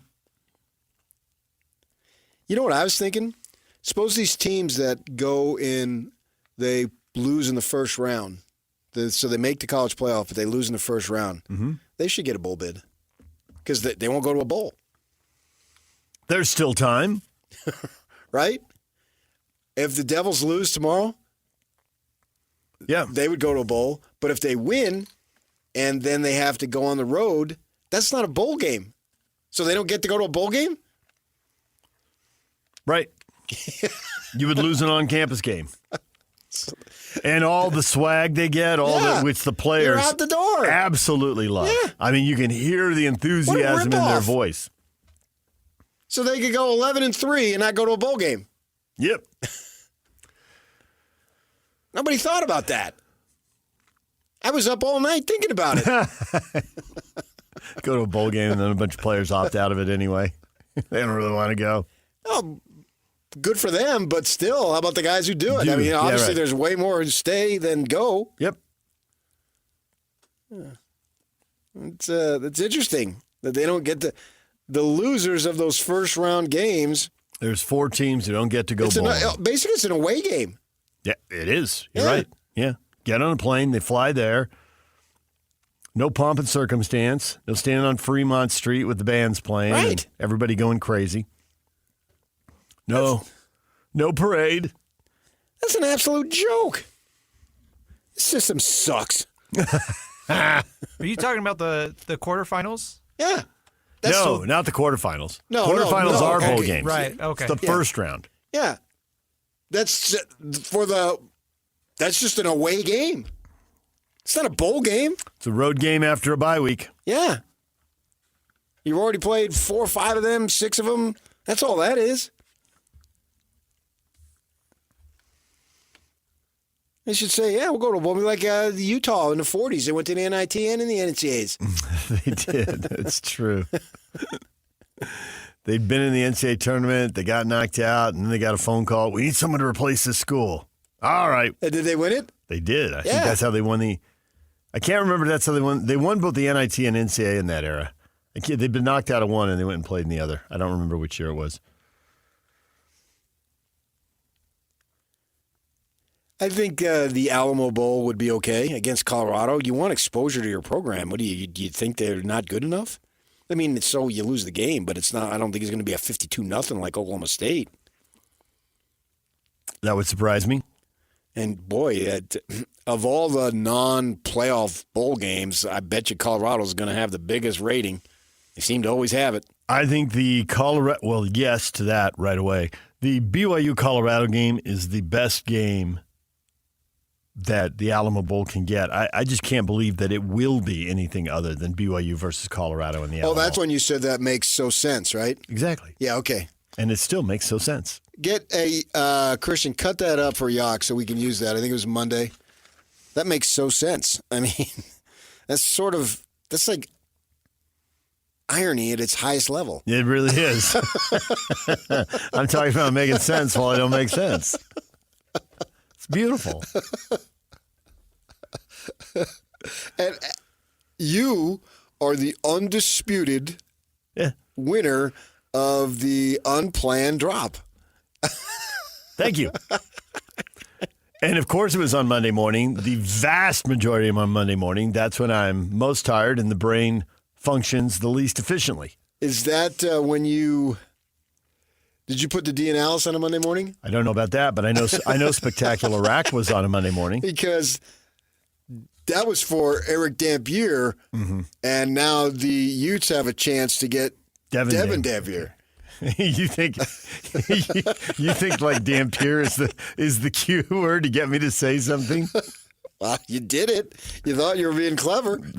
I did. I did not think that all the way through. And then all of a sudden you're laughing off to my left, and I'm like, what's he laughing about? Plays back the last few seconds. Oh, that's what he's laughing about. Don't you think it's going to be Alamo Bowl versus Colorado? Why would they pass on these two teams? The only other teams they could possibly take would be ASU or Iowa State after they lose a conference title game, and those fan bases have already traveled to Texas. They're down because they just lost the game. They want to go to the playoff. It doesn't make any sense to me. Hence, that makes sense. Sense. BYU and Colorado, Alamo Bowl. Circle it. Official announcement coming Sunday. All the bowls will be announced, but they will. Can't believe it isn't already locked up. DJ PK, when we come back, David Locke. ESPN's got a list of players the Jazz are willing to trade. Any surprises there? We'll talk with David Locke next. Stay with us. The holiday season. The holidays are here. And once again, all of us at KSL Sports want to make sure you don't screw up the gifts you get this season. It's a wooden turtle. That's right. It's your chance to be the holiday MVP. Go to KSLSports.com. You can win a 4-pack of travel tumblers from Hydro Jug. Thoughtful, practical, stylish, and spill-proof. Hydro Jug is the perfect gift. Plus, we'll throw in a blanket from Minky Couture. So what are you waiting for? Be the holiday MVP now at KSLSports.com. When it comes to the biggest moments in Utah sports history, these guys have seen it all. This is DJ and PK. DJ and PK on 97.5, the KSL Sports Zone. DJ PK and David Locke visiting with us. David, good morning. It's so weird to wake up, do yoga, and then talk to Patrick Kinahan right afterwards. Yoga. Yeah, nice. That was this morning? I'm all zen. I'm all even-keeled. The sun is rising to my right. Namaste. It's not raining in Portland? No, it's gorgeous, actually. The sun, truly, actually, right now, my view is so magnificent. The sun is rising over the mountain. It's pretty fabulous. My view sucks right now. What does? No, my view. Well, it's because you're across from David. I didn't say that. Don't you come after me, boy. Literally every single listener figured that out before you two geniuses went to work. I was on cue, right? No, we used to, when we were at the arena, we had a beautiful view. We did. And here we don't. I got to look at you and Christian. We had looking at Christian is better than looking at Yock. We had $1 million view out the window at Mount Olympus and the sun rising. And that was the awesome. Team player that I am, I gave you that view. That was to my back. Thank you. All those years. Although you did spin around and enjoy it during breaks. Now they built the two big hotels over there, and so nobody cares. But when I was in Seattle, our studio was on Elliott Avenue, which is on Elliott Bay, and you from one direction could see Mount Rainier if it was ever out, and the other behind you had the Cascades. It was worth going to work. Nice. David, there is a story out, which PK and I thought falls basically into dog bites man category. According to ESPN, the Jazz are open to trading veterans Colin Sexton, John Collins, and Jordan Clarkson. I thought at this point in the rebuild, if the deal is right, Danny Ainge would be open to trading anybody. Now, Lowry Markkanen by rule can't be traded until next summer, so there's that one caveat, I suppose, but I see the story and I shrug and I think, well, yeah. And I think everybody in the NBA already knew it. Are we missing something? No. Yeah, I thought it was interesting playing the Thunder the other day. They only have 3 players left in their first year of their rebuild. The whole roster. And 2 of them are Kendrick Williams and Lou Dort. So, Lou Dort's good, but they were undrafted, basically energy foundation culture pieces, right. And then Shea obviously is the third one.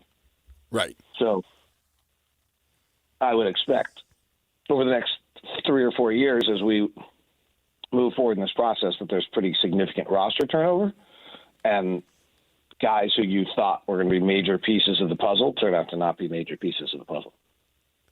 Are there, outside of Markkanen and maybe Kessler, are there major pieces to the puzzle right now on the roster, do you think?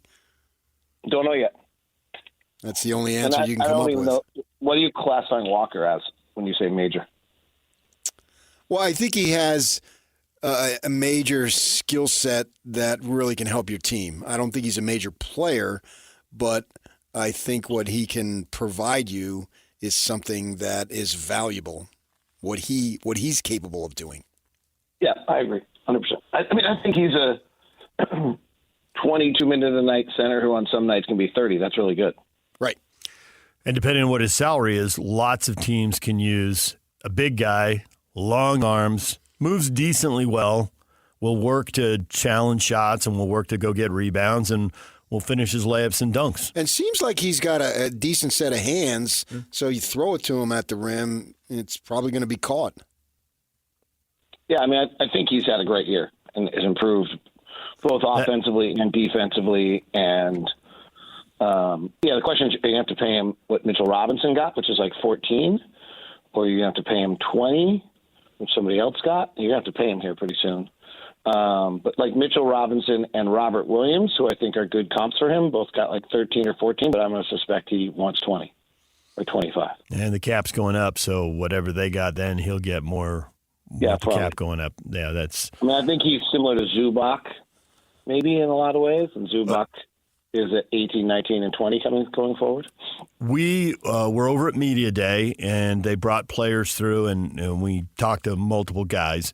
And I still remember when Walker sat down, and you're going into your third year, and he starts nodding. I said, and in the history of the NBA, the third year is pretty pivotal for a lot of guys' careers. If you're going to make it, you're showing something year 3 or they move. And he's just nodding. I'm thinking, okay, he's probably had this talk with Ainge, with Jay-Z, with Will Hardy, with 2 or 3 vets, with 3 or 4 assistant coaches. He's just nodding. And he's like not – he perked up a little bit, but I thought, he's just surprised we've heard it. He didn't expect it from us, too. But nothing else got him. Do you think as far as year 3 goes, the way he's viewed here and around the league, he's checking the boxes he needs to in year 3, telling people he's an NBA guy? Yeah, I think he's been really good this year. So I think there was a little lunacy around him when he started playing well as a rookie of what people thought he was going to be. And I just, like when you're comparing him to probably one of the 3 greatest defensive players of all time, that's probably going to be a mistake. But he's played really, really well. He's much physically stronger. He holds his ground better. He's finishing around the rim, I think, better. He's been a bright spot this season, and I would agree where PK started. If the story of our season, as presented by Justin and Danny and Ryan in that opening presser, was, an opportunity to develop and learn about the 7 young players, I would say one of the 7 so far has vaulted themselves forward into a position where you're pretty comfortable that they're an NBA player, an NBA rotation player, and that I would say that. And that's Walker, and so he's so far. Now it's interesting. He's also the oldest, right? Like he's the most mature of the 7, and he's the one making the jump. Yeah, for sure. I get you what you're saying there. Hendricks had his press availability the other day. Obviously, it sucks that he gets injured and can't play this season. I'm wondering what you think in terms of his, not necessarily long-term, but longer-term progression. How much of a blow is it that it's significant right now, but I'm wondering if you think that once he comes back, and by all accounts, we heard he really took to working out, strengthening his body, so it seems like he's got that work ethic that's okay over here. So I'm wondering how quickly can he make up what he's lost, what he's going to lose this year? I don't have any idea, and I don't want to be a pessimist, but it feels like it's really long, doesn't it? All right, so doesn't it feel like maybe, you can do 2 things at the same time? They're not mutually exclusive. But it still seems to me that, and no timetable was given in that press conference, but let's assume he can be back on the court near opening day next year. Right.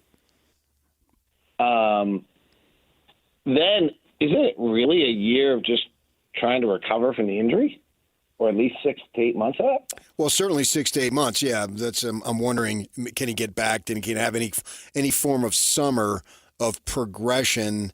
And then, okay. So, and I'm not necessarily looking towards next year. I'm talking about year 2 or 3. Well, do you think he would still be behind, or will he have caught up?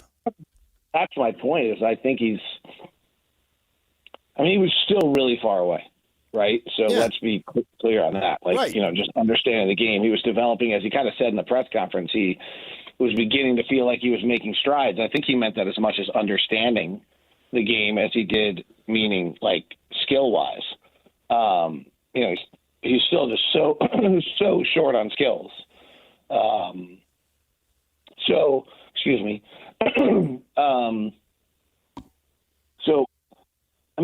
It's really complicated, PK, because my instinct is to put them in boxes, but there's a Venn diagram aspect to it where two things can be happening at once, right? He can be getting a better understanding and improving his skills while he's recovering from the injury in the next year. But I do think that there's some level where you can't evaluate him as a player in the 25-26 season really at all. And so you're not really going to be able to evaluate him until March of 27. Which probably wasn't going to be the case anyway, though. Maybe 26, right? Yeah, maybe. Yeah, so maybe it just pushes you back a year. But you also, by the way, have to pay him by then. That was what I was going to bring up. Under the whole Walker-Kessler conversation, which applies to the whole league. Walker's just the most recent example. Your third year is your big year. Well, now you can make an argument for Hendricks. The fourth year becomes the third year, except depending on how much the rehab goes into next season and what his conditioning is and how many minutes they let him play and all that kind of stuff. Man, maybe year 4 is going to feel like year 2 to him. And then you're into we got to extend the contract. What do you offer him? Blah, blah, blah. It's all jacked up. If that's the case, who else is going to offer him? There's that, right? Will someone else do it on speculation because they liked him and they think they can get a steal, or everyone else shies away? How many minutes is he playing?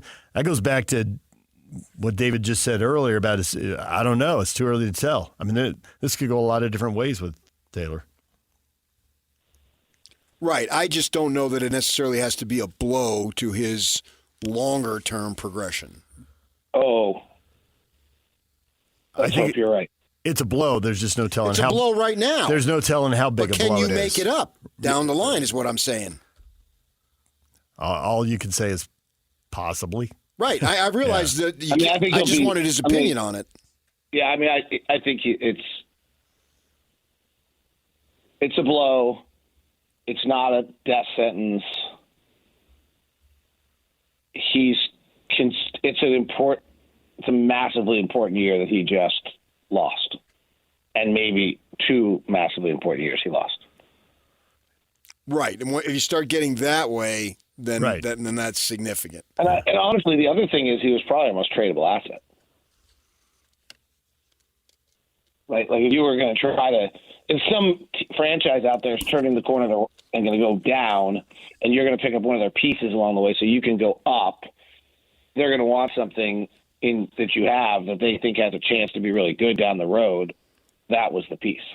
His size, his age, his size and athletic ability, his age, how raw he is. Yeah, I can see where you're going. But how about that. somebody who is close to being a contender and needs a protector up front, and so Kessler?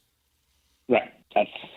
That's a possibility. Yeah. That he certainly teams of that ilk are thinking about it. New York, Phoenix, others. Phoenix can't make any trades, but Phoenix basically has no center right now, but they still are, because they're on the second apron and they can't aggregate any deals. It's almost impossible for Phoenix to make a deal. Right. They are who we thought they were because they can't change the roster. Yeah, right. I like them, though. If they can't keep their guys on the floor, but if they have their guys on the floor in April, I wouldn't want to play them. Yeah, that's the key for them. I know you don't have time to watch a lot of games, but I didn't know if you had, on a flight, have time to watch tape of college games. Try to watch the final 9 minutes of every close game. Right, in the NBA, but I didn't know if you were watching any of the prospective draft picks. Oh, I haven't watched not a thing. Okay. That's where I come in, boy. That a kid. I've been watching Rutgers, and I've been watching BYU. There's a phrase you haven't said out loud very often. I've been watching Rutgers. I had Rutgers posters on my wall growing up. You might have, actually. I didn't. What's the BYU kid like? I think he's a player, man. He sucked the other night. I thought he looked tentative in his shooting. He was 0 of 9, 0 for 10 or whatever. It was a road game at Providence. But their first road game. Scouts are flocking to watch him play. To me, you're looking for somebody who can initiate an offense. He's 6'9". He can see over people. He's more than a willing passer. I think he's a pass-first kind of guy. I think he'd be great here. Not next year. He's a teenager, but I would love to have him in a Jazz uniform. I think if you're trying to build a franchise that has a top 50, a top 20, and a top 10 player in the NBA, what is he? Well, it depends on how well he ends up shooting, because shooting is so important. And that was the question mark coming in, and he just pulled off an 0 for 9 or 0 for 10, whatever it was, in his first true college road game. So shooting's still the question. He moves really fluidly with the ball in his hands. I mean, he was probably dribbling a basketball when he was 18 months old. He had a dunk the other day at the rim, obviously, with his left hand, his offhand. Yeah. And it looked like it was his dominant hand. And, I've known Travis Hansen for many, many years, and I really trust his assessment of basketball players. And he's largely responsible because of his connection to Russia, getting this kid over here. And I read a story in the D News. He has dinner with him every Sunday, blah, blah, blah. And Travis, and we both, DJ and I both really trust Travis in his evaluations, and he thinks he's a big-time player. Tyrese Halliburton? Man, every time... I'm not willing to go there just yet. Every time you throw a comp out, though, the whole question has to be asked, how well is he going to shoot it? Right. That's so important. College shooters. Like Tyrese Halliburton shot 40% from 3 in college. I think he'll be fine. If he can shoot it from the perimeter, the sky's the limit. Okay. The problem is if that's the one thing you can't do, that's pretty limiting. If he can do it, then he'll be good enough to go. He'll be good enough as a shooter. And then I watched Harper's son, Dylan, the other day. I watched the whole game. I'm excited about him. And Cooper Flagg's I've already seen him play 10 times. I've seen him play 4 times this year, and then he was always on TV with the high school stuff at, IMG. And so, to me, he's an absolute no-brainer. He's only 17 years old. Flagg doesn't turn 18 until 2 weeks. And mostly it's home games at this point of the year, and the teams are completely overmatched. But they went and played a couple of neutral court games. They didn't look good in the first one, and I didn't think he looked particularly good. And I thought he looked much better in the second game, and the team looked much better in the second game. They've only had one road game, so it was a disaster, but they haven't done it before, and they got a bunch of young guys, so learn from it and improve. If the improvement from the first road game to the second game is as much as it was, on neutral court games, and then they'll be fine. The last image was pretty ugly. But I would sell my soul to get Cooper Flagg on the team. your soul. Yeah. I think he's going to be a superstar. Of course, he's going to be pretty good. If I'm wrong, it'll be long gone. Nobody will remember what I said, and nobody will be in touch with me. So, just a 17-year-old. I can see why the Jazz are doing what they're doing this year. Of all years, I can see why they're doing it this year, and they've got to continue to lose. Man, too much is at stake to win. Well, and next year. Okay, well, I haven't thought about next year, but yeah, fine. I have heard that the 26th draft is going to be as good as 25. But, you can also talk to NBA people that roll their eyes because they say you never really know. I take one loss at a time, so I'm only thinking this year. Yeah, good work. And, Andrew Wiggins, Jabari Parker, Joel Embiid. Right. They can go down the list. Smart, yep. Which was, Aaron Gordon Dante Exum was supposed to be like the greatest draft ever. And how'd that work out? Didn't. Joel Embiid's the best of the group. Yeah. He's pretty dang good, but Andrew Wiggins has been regular. Aaron Gordon's been regular. Dante Exum didn't make it. He's in the league, but didn't make it. Yeah, he's a role guy. Nick Stauskas didn't make it. Jabari Parker didn't make it. But the hype for these classes is real, and somebody in this generation is going to dominate. So, I'm perfectly aware of who that is already. Who's that? He's in San Antonio. It's incredible.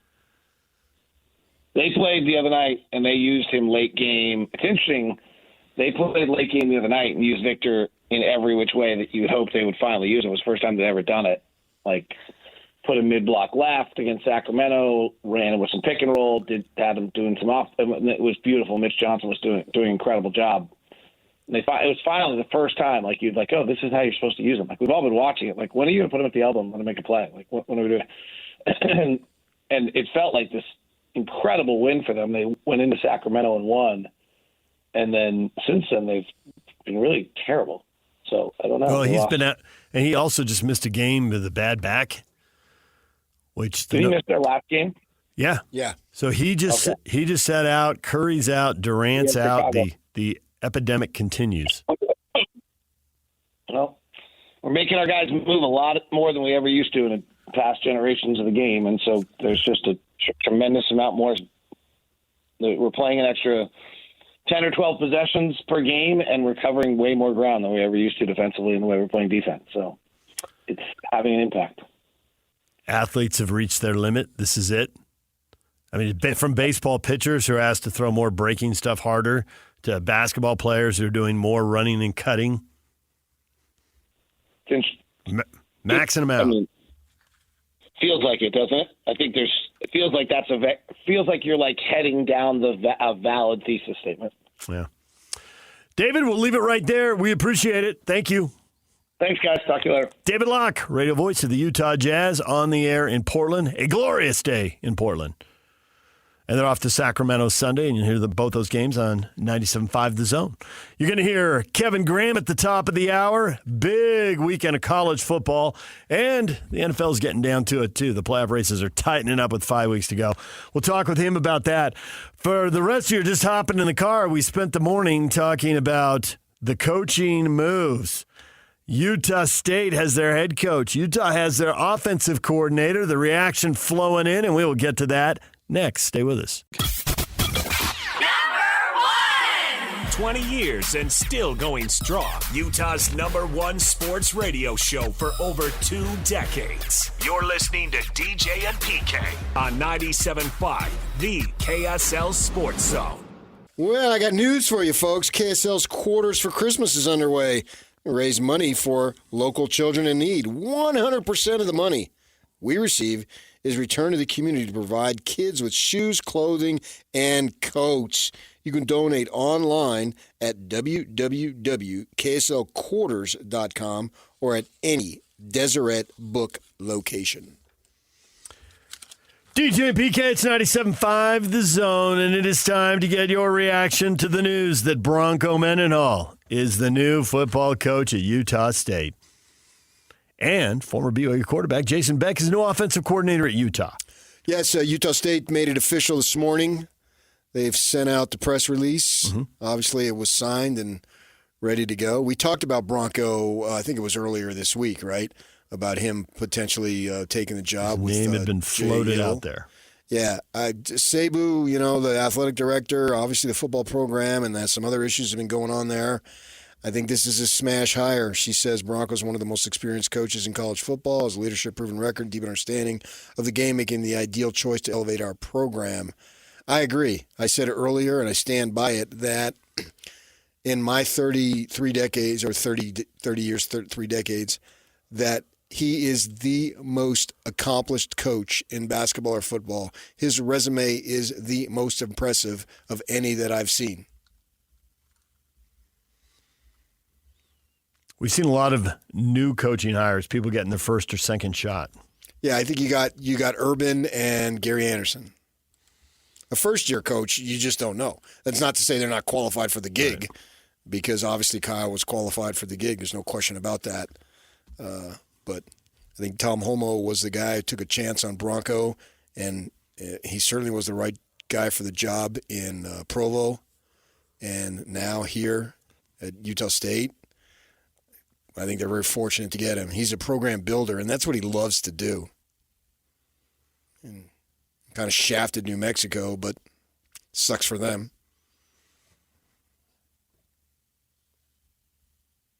"18 years of coaching, and he did build programs. When's the last time he had a 4-loss season, though? Been a lot of in Virginia, though. Is Virginia in the ACC apples and oranges, or can you draw a comparison to Utah State and what is shaping up?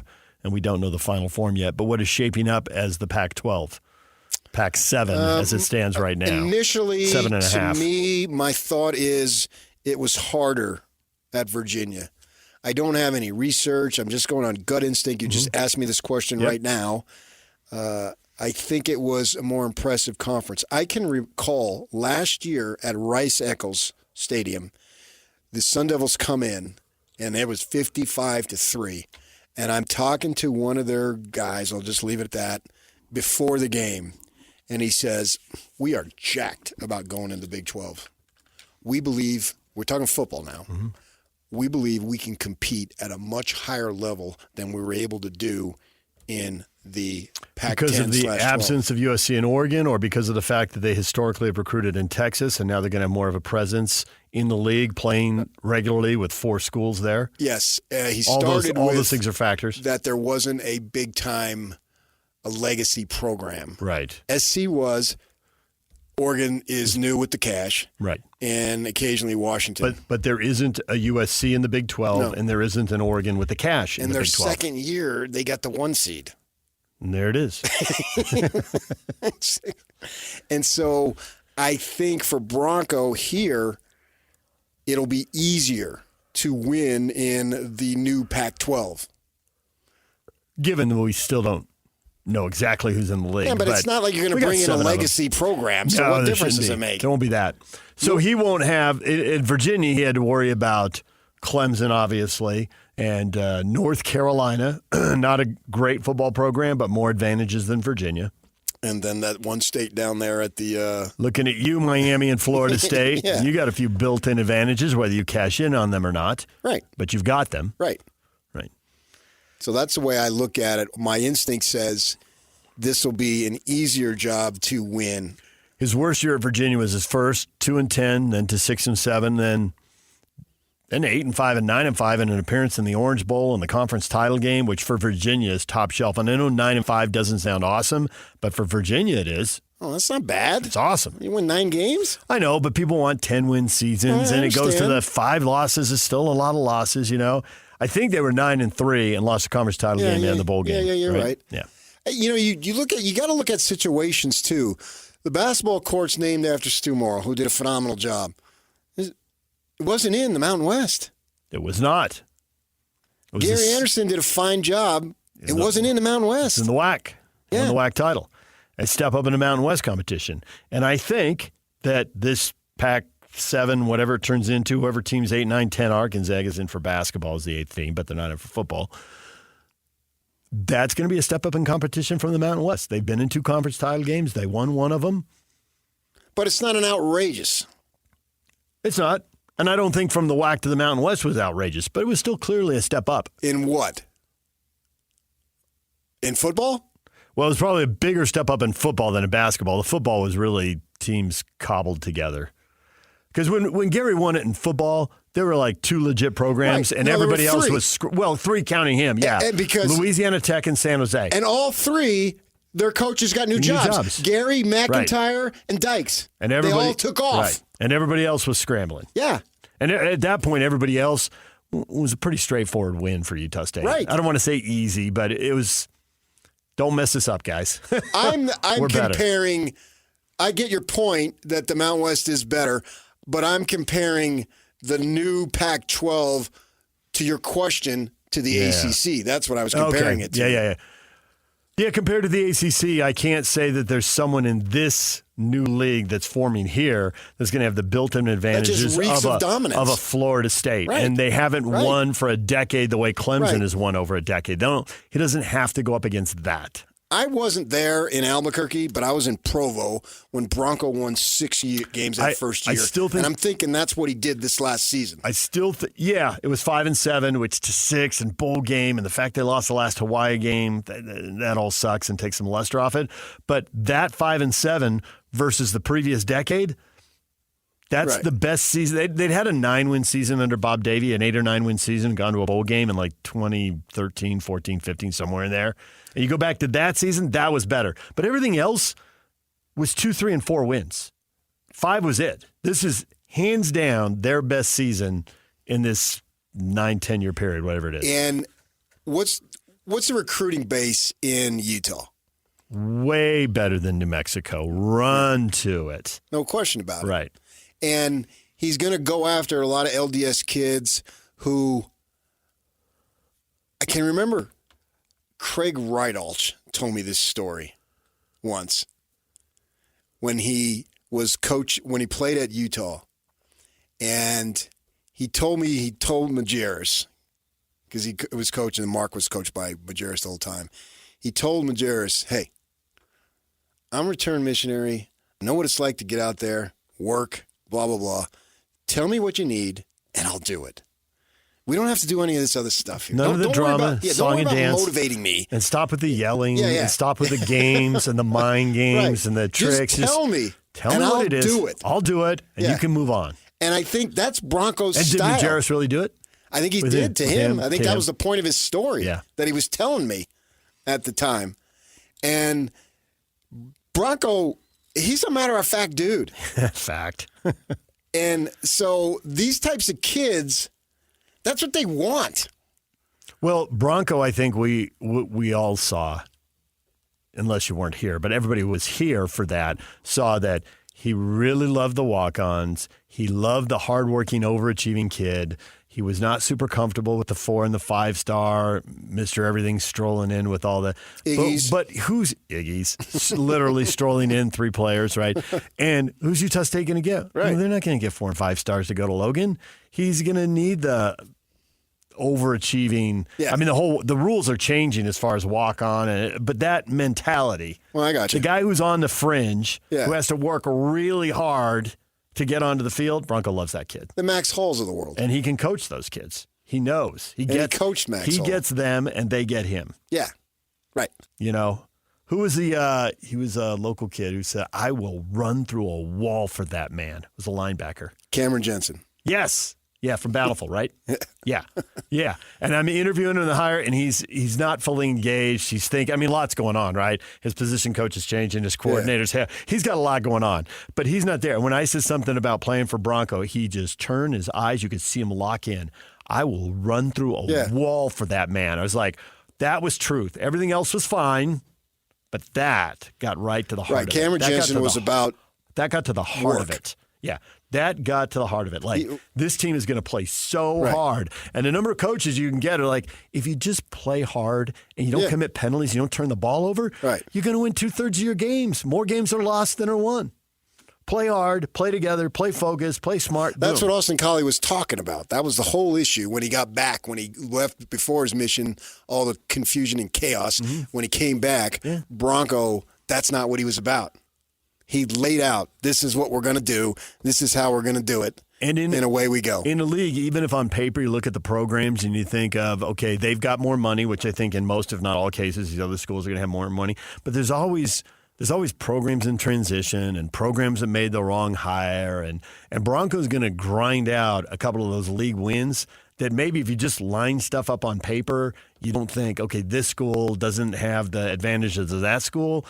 But your point, the advantages aren't so big because every school isn't going to have their program on point at all times. Right.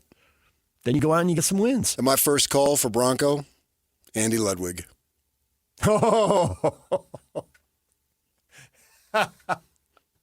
that goes back to the comment we got from the people about it's the same circle, it always goes around. But Ludwig's the same way. I can see how they could work.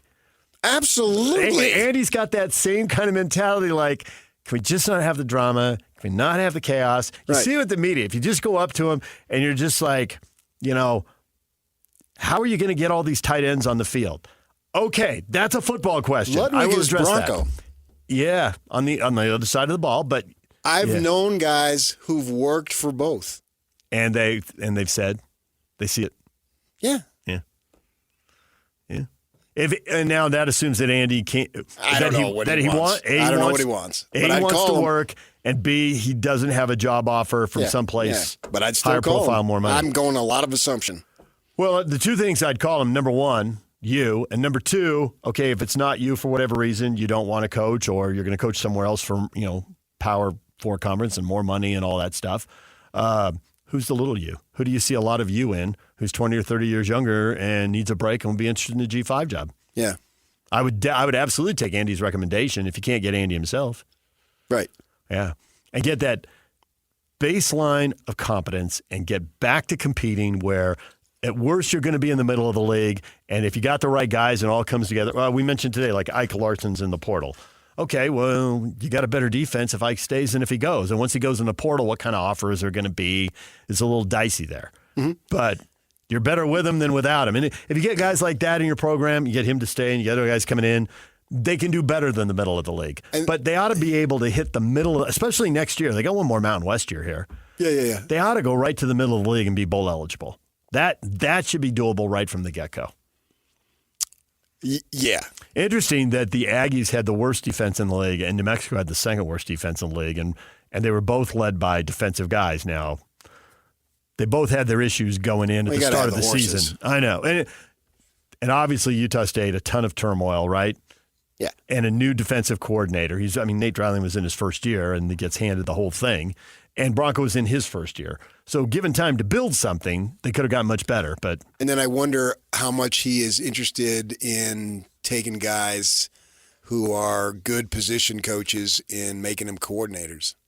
I mean, when Gary went to Utah State, was it the second time? I think he took Justin Enna off of Utah's staff to be the coordinator. That's a big opportunity there. There's a guy down in Provo who's had a significant impact by the name of Papinga. Yeah. There are people who really like Fesi Sataki. Yeah, and will those guys be interested in being coordinators in Logan? Excellent questions. All sorts of juicy stuff, boys. DJ and PK, it's 97.5 The Zone. More football with Kevin Graham in 15 minutes. Their conference title games to predict and preview. And who's into the playoff and who is out. We'll do that with Kevin coming up. Stay with us. Now let's get this party started. This is Hans Olsen and Scotty G.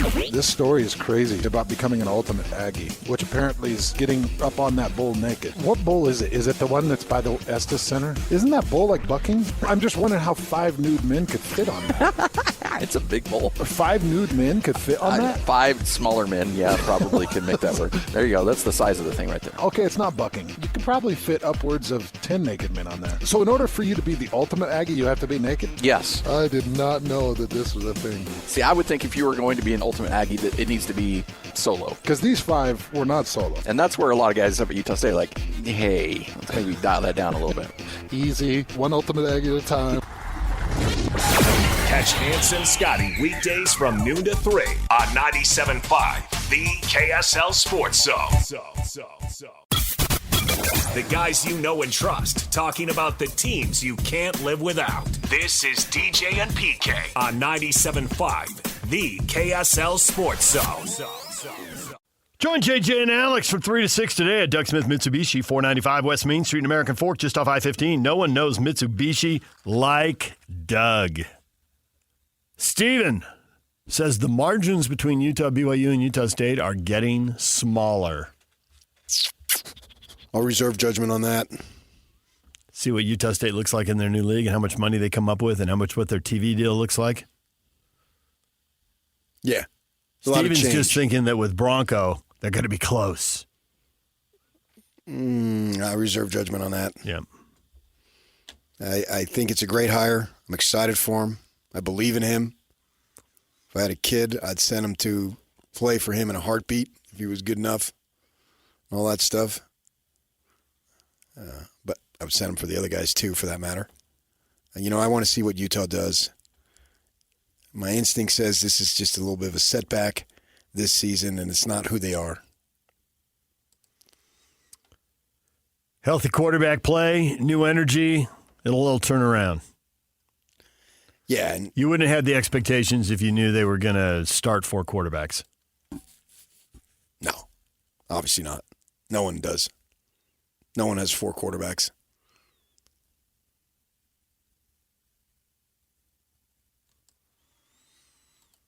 How about this one? This comes from a Ute fan. After everything Bronco did for BYU football, Tom Holmoe has a moral obligation to put Utah State back on the schedule. Cougars are scared of the Aggies, but they need to do the right thing and play them. I thought they shafted him a little bit because Utah State was there for him every year. During independence? Yeah. Where's the loyalty? Where's the payback? And they definitely needed helping us out. Traditional games. And the 3 traditional games that people were buzzed about were Boise, USU, and Utah. Yes. And they got some buzz when they played SC and so forth. But the 3 that were on the schedule year in and year out were the 2 in-state games and signing that long deal with the Broncos. Yeah. So, yeah. Well, I guess UFan can say that now that the Utes are on the schedule with 3 games spread over 8 years. First one in the books this past year, 2 to go. It's not playing every year, but it's something. Can BYU do that? Not every year, but something. Okay. I think they could do it every year, but... Yep. They may not choose to. Right. Something will be better than nothing. We talked about it earlier in the week. It's just 100,000% ridiculous that they're not playing in basketball. You got so many games. In football, there are limited games and dates. Yeah. But basketball, there's tons of opportunity. Right. And yet... Come on down, Mississippi Valley. That's great. Queens University, Mississippi Valley State. Who next? At least with Queens, there was a local connection there. Mm-hmm. So... But it'd be a great rivalry if they played it. And there's always buzz for these games, especially Bronco playing his team, his former team, obviously. Landon says, given what Utah State's gone through in the last 12 months, this Bronco hire is a breath of fresh air. Stability and consistency are coming to Logan for the first time in a while. Yeah, and it doesn't look like that he would want to take off.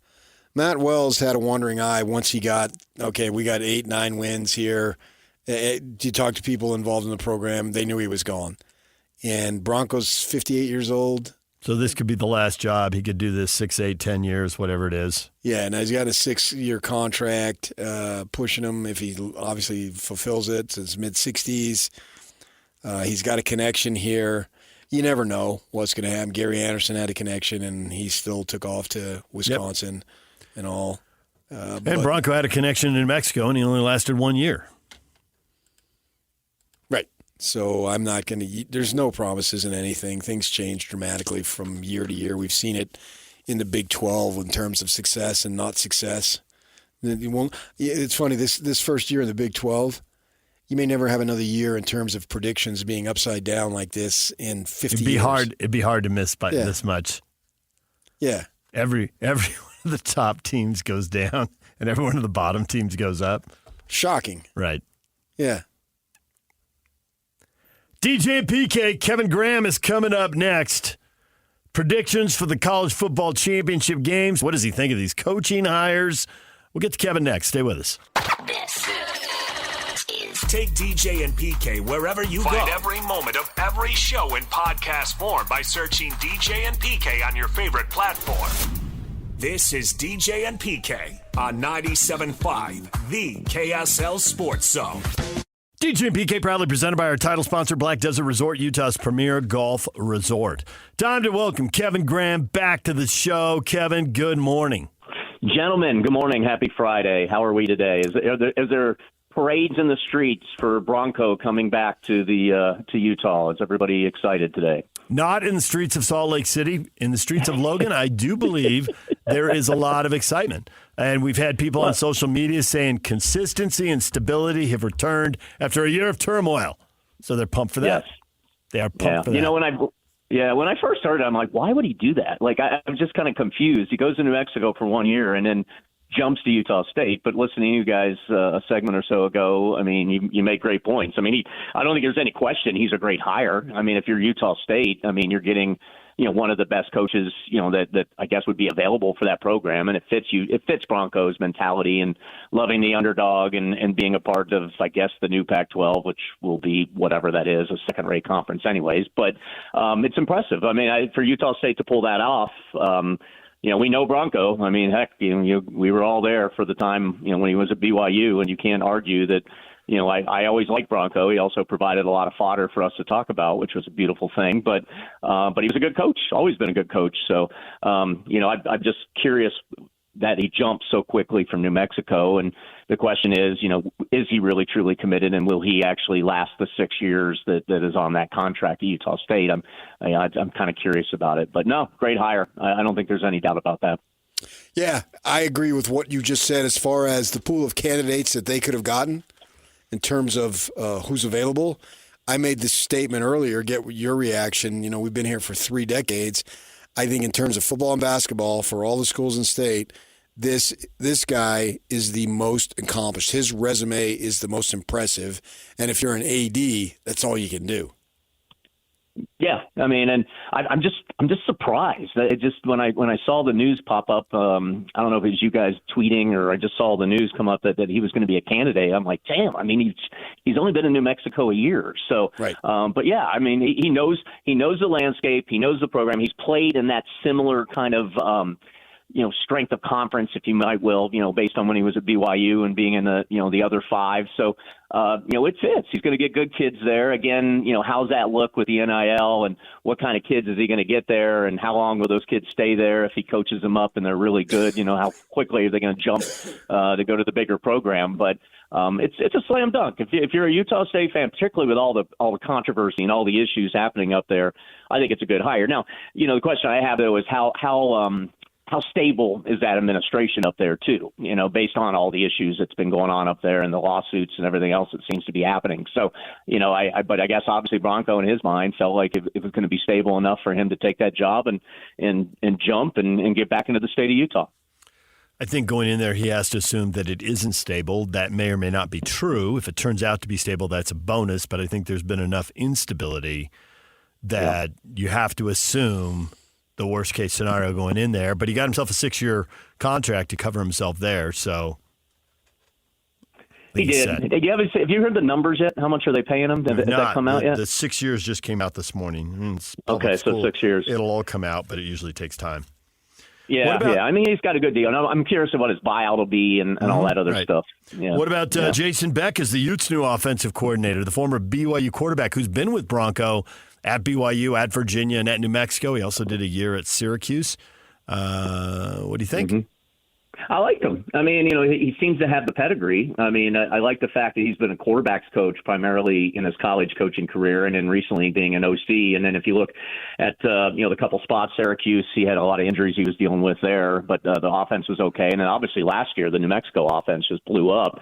And from what I can tell, I watched a little bit in New Mexico last year because I was intrigued about Bronco being there, but kind of a read option attack, which I think is solid. Obviously, you're going to need a quarterback, and I see that the New Mexico quarterback has entered the transfer portal, I believe. So he has, yeah. That's kind of curious. Devin Dampier. Yeah. He's one of 3 quarterbacks who ran for – he's one of 3 quarterbacks at the D1 level who ran for over 1,000 and passed for over 2,000. Yeah, I mean, and he was solid.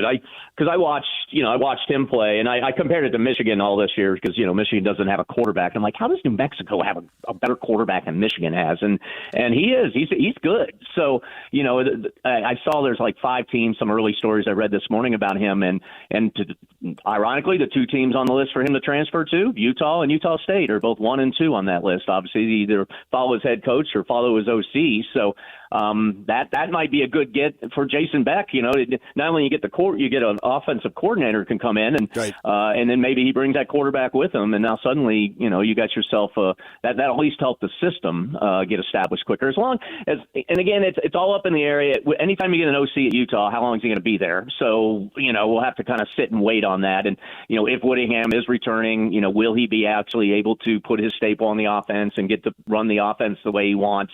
I think we'll have to wait and see. see. And then obviously if Scally is the head coach, how is he going to be with the offense? What's going to change in the perspective of how a head coach will manage that offense? We know Whittingham is all defense all the time.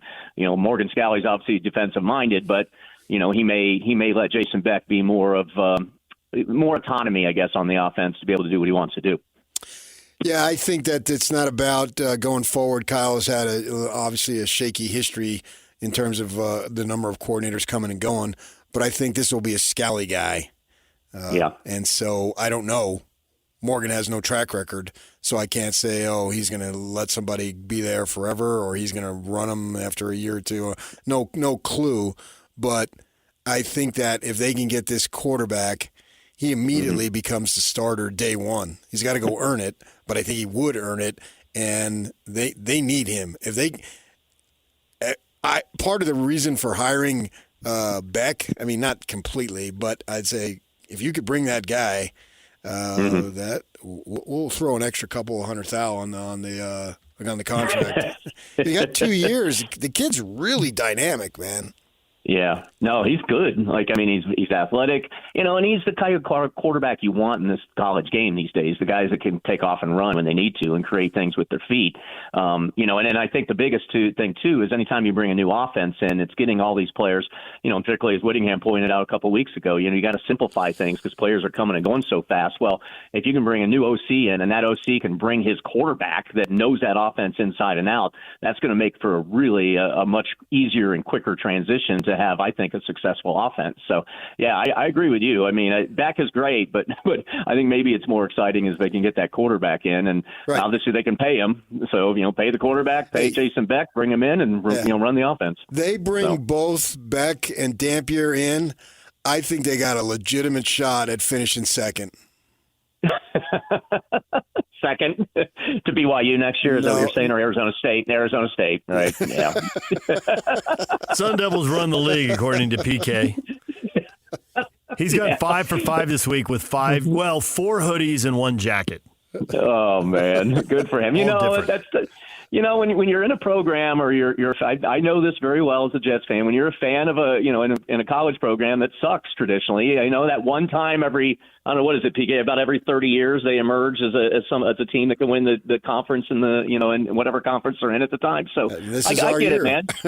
You should be very excited about that. I'd be all over it. You just better not blow it this week. I mean, can you imagine have the season you have and then you lose to Iowa State in the championship game? That would not be a good way to go. By definition, you're playing another really good team. So right, that's why you can imagine it. I mean, it's a 2-point spread, and Arizona State's leading receiver, who's been awesome, is out, and they don't have it's not like at BYU, if they lost one of their top 2 receivers, those guys were 1 and 1A, right? And it would suck to only have one of them, but at least you have one of them. There's no 1A established. Maybe some guy will come out and have a great game, but there's no established other threat at ASU. So I can imagine them. I'll be disappointed, but I always roll with it. I mean, it's not just hand the ball off to your running back, dude. That guy runs over everybody. So just give it to him 30, 40 times, and you'll probably win that game. 40, you're on to something. He's actually he's their second leading receiver.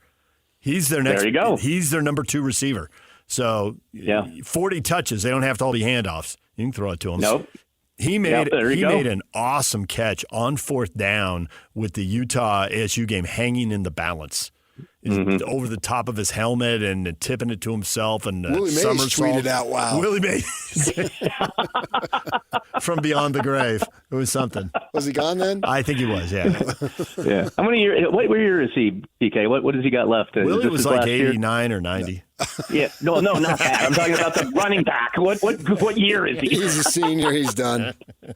Oh, all right. That's a bummer because he's good. Yeah, so it's gonna be fun. It'll be Arizona State's got to win. And it's gonna be weird that I don't know if they'll jump Boise State or not. If Boise State can hold off UNLV, that game's today, right, or tonight? 6 o'clock. Yeah. So I think you'll have a pretty good idea going in. But I really think if Arizona State wins that game, they should get the bye, in my opinion. But again, this college football committee and whatever the hell they're deciding upon is pretty ridiculous. There it is. I've been waiting for this. I've been looking forward to this.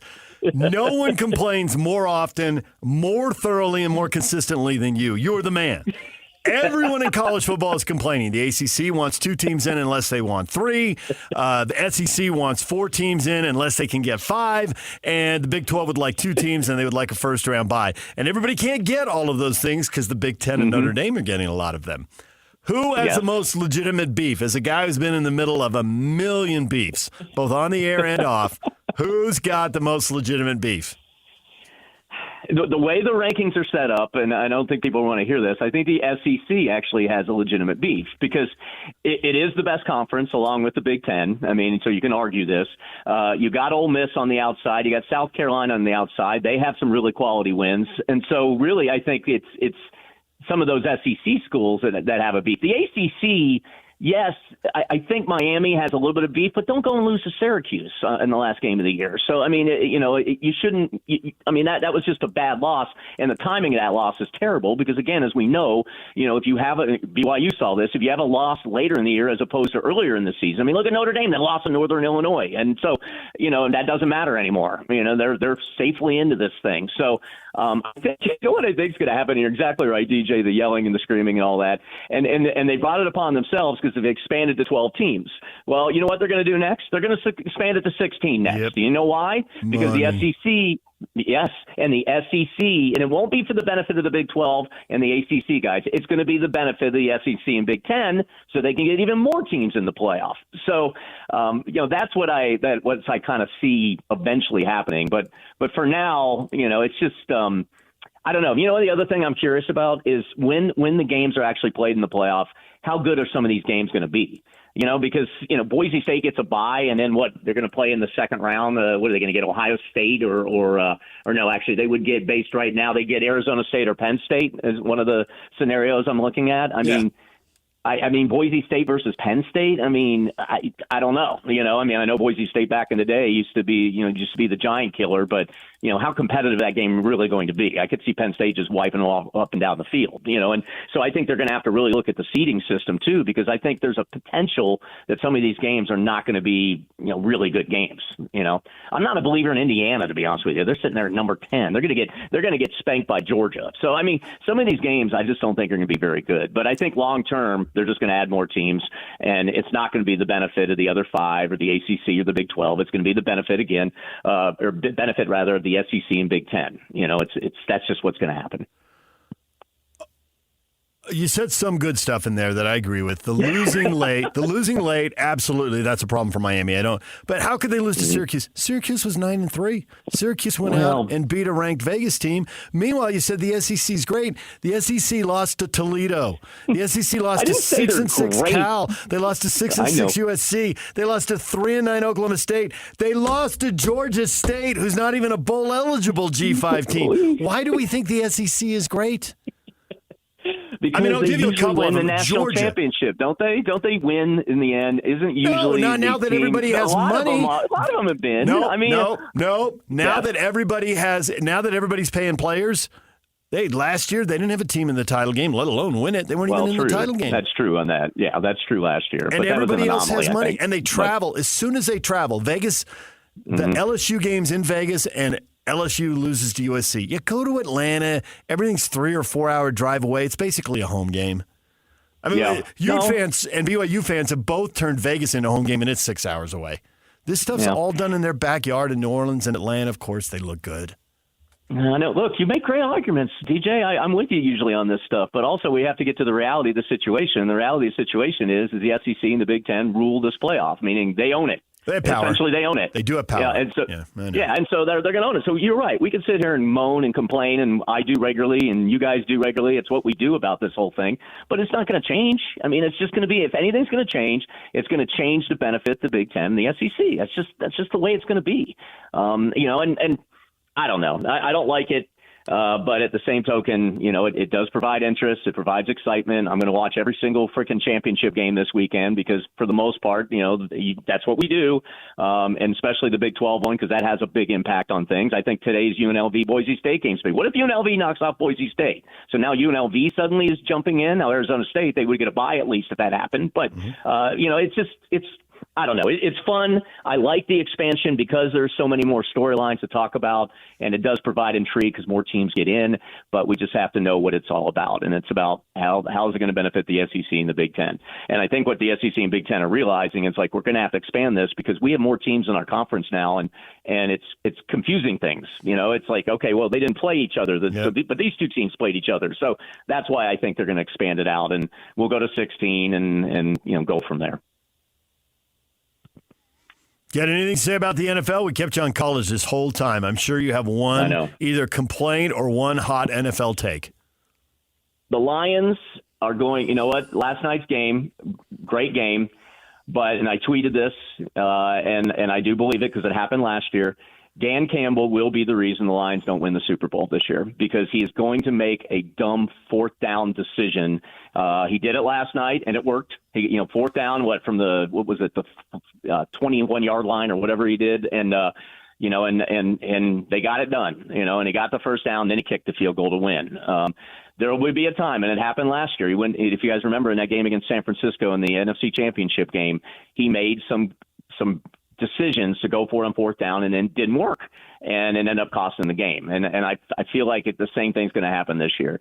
The other thing about the Lions to watch out for is they have the third most difficult schedule going down the run. They got to play Buffalo. They got to be at Chicago, at San Francisco, and then they got Minnesota at home to end the season. So even though the Lions right now are looking, they have the 12-1 record and the best record in the league, be a little leery of that. Don't be surprised if Philadelphia creeps up there and gets the number one. Philadelphia, by the way, has the 23rd most difficult schedule to play. And there are two winning teams they have to play are just Pittsburgh and Washington. The other teams are losing records. So keep an eye on that. The Lions are good. There's no doubt about it. But I think that gambling, it's gonna bite Campbell in the rear end again. I just see it. It worked last night, but man, imagine if Goff couldn't get that handoff to the running back when he was falling down, and suddenly Green Bay gets the ball back and they win by a field goal. Right there in the final seconds. It's crazy to me that he gets away with these things, but keep an eye on that. Be aggressive, they said. Then the coach is aggressive and it works, and he's still wrong. Tough gig, but I guess that's why they get the money. That's why they get the money. Though, yeah, well, exactly. But trust me, it happened last year in the championship game. I think it was 2 fourth down decisions. He decided to go for it, and he failed, and it cost him the game. I get it, man. I love the gambling, and the players I obviously love it too. And that team Dave Campbell is like the perfect coach for Detroit. That blue collar, just in your face. He's perfect. But he does also take some big gambles, and last night was a huge gamble, but it worked. So we'll see. But I can see it. I can see it blown up in their face once they get in the playoffs. But we'll wait and see, I guess. Thank you, Kevin. And the Jets suck. The Jets suck.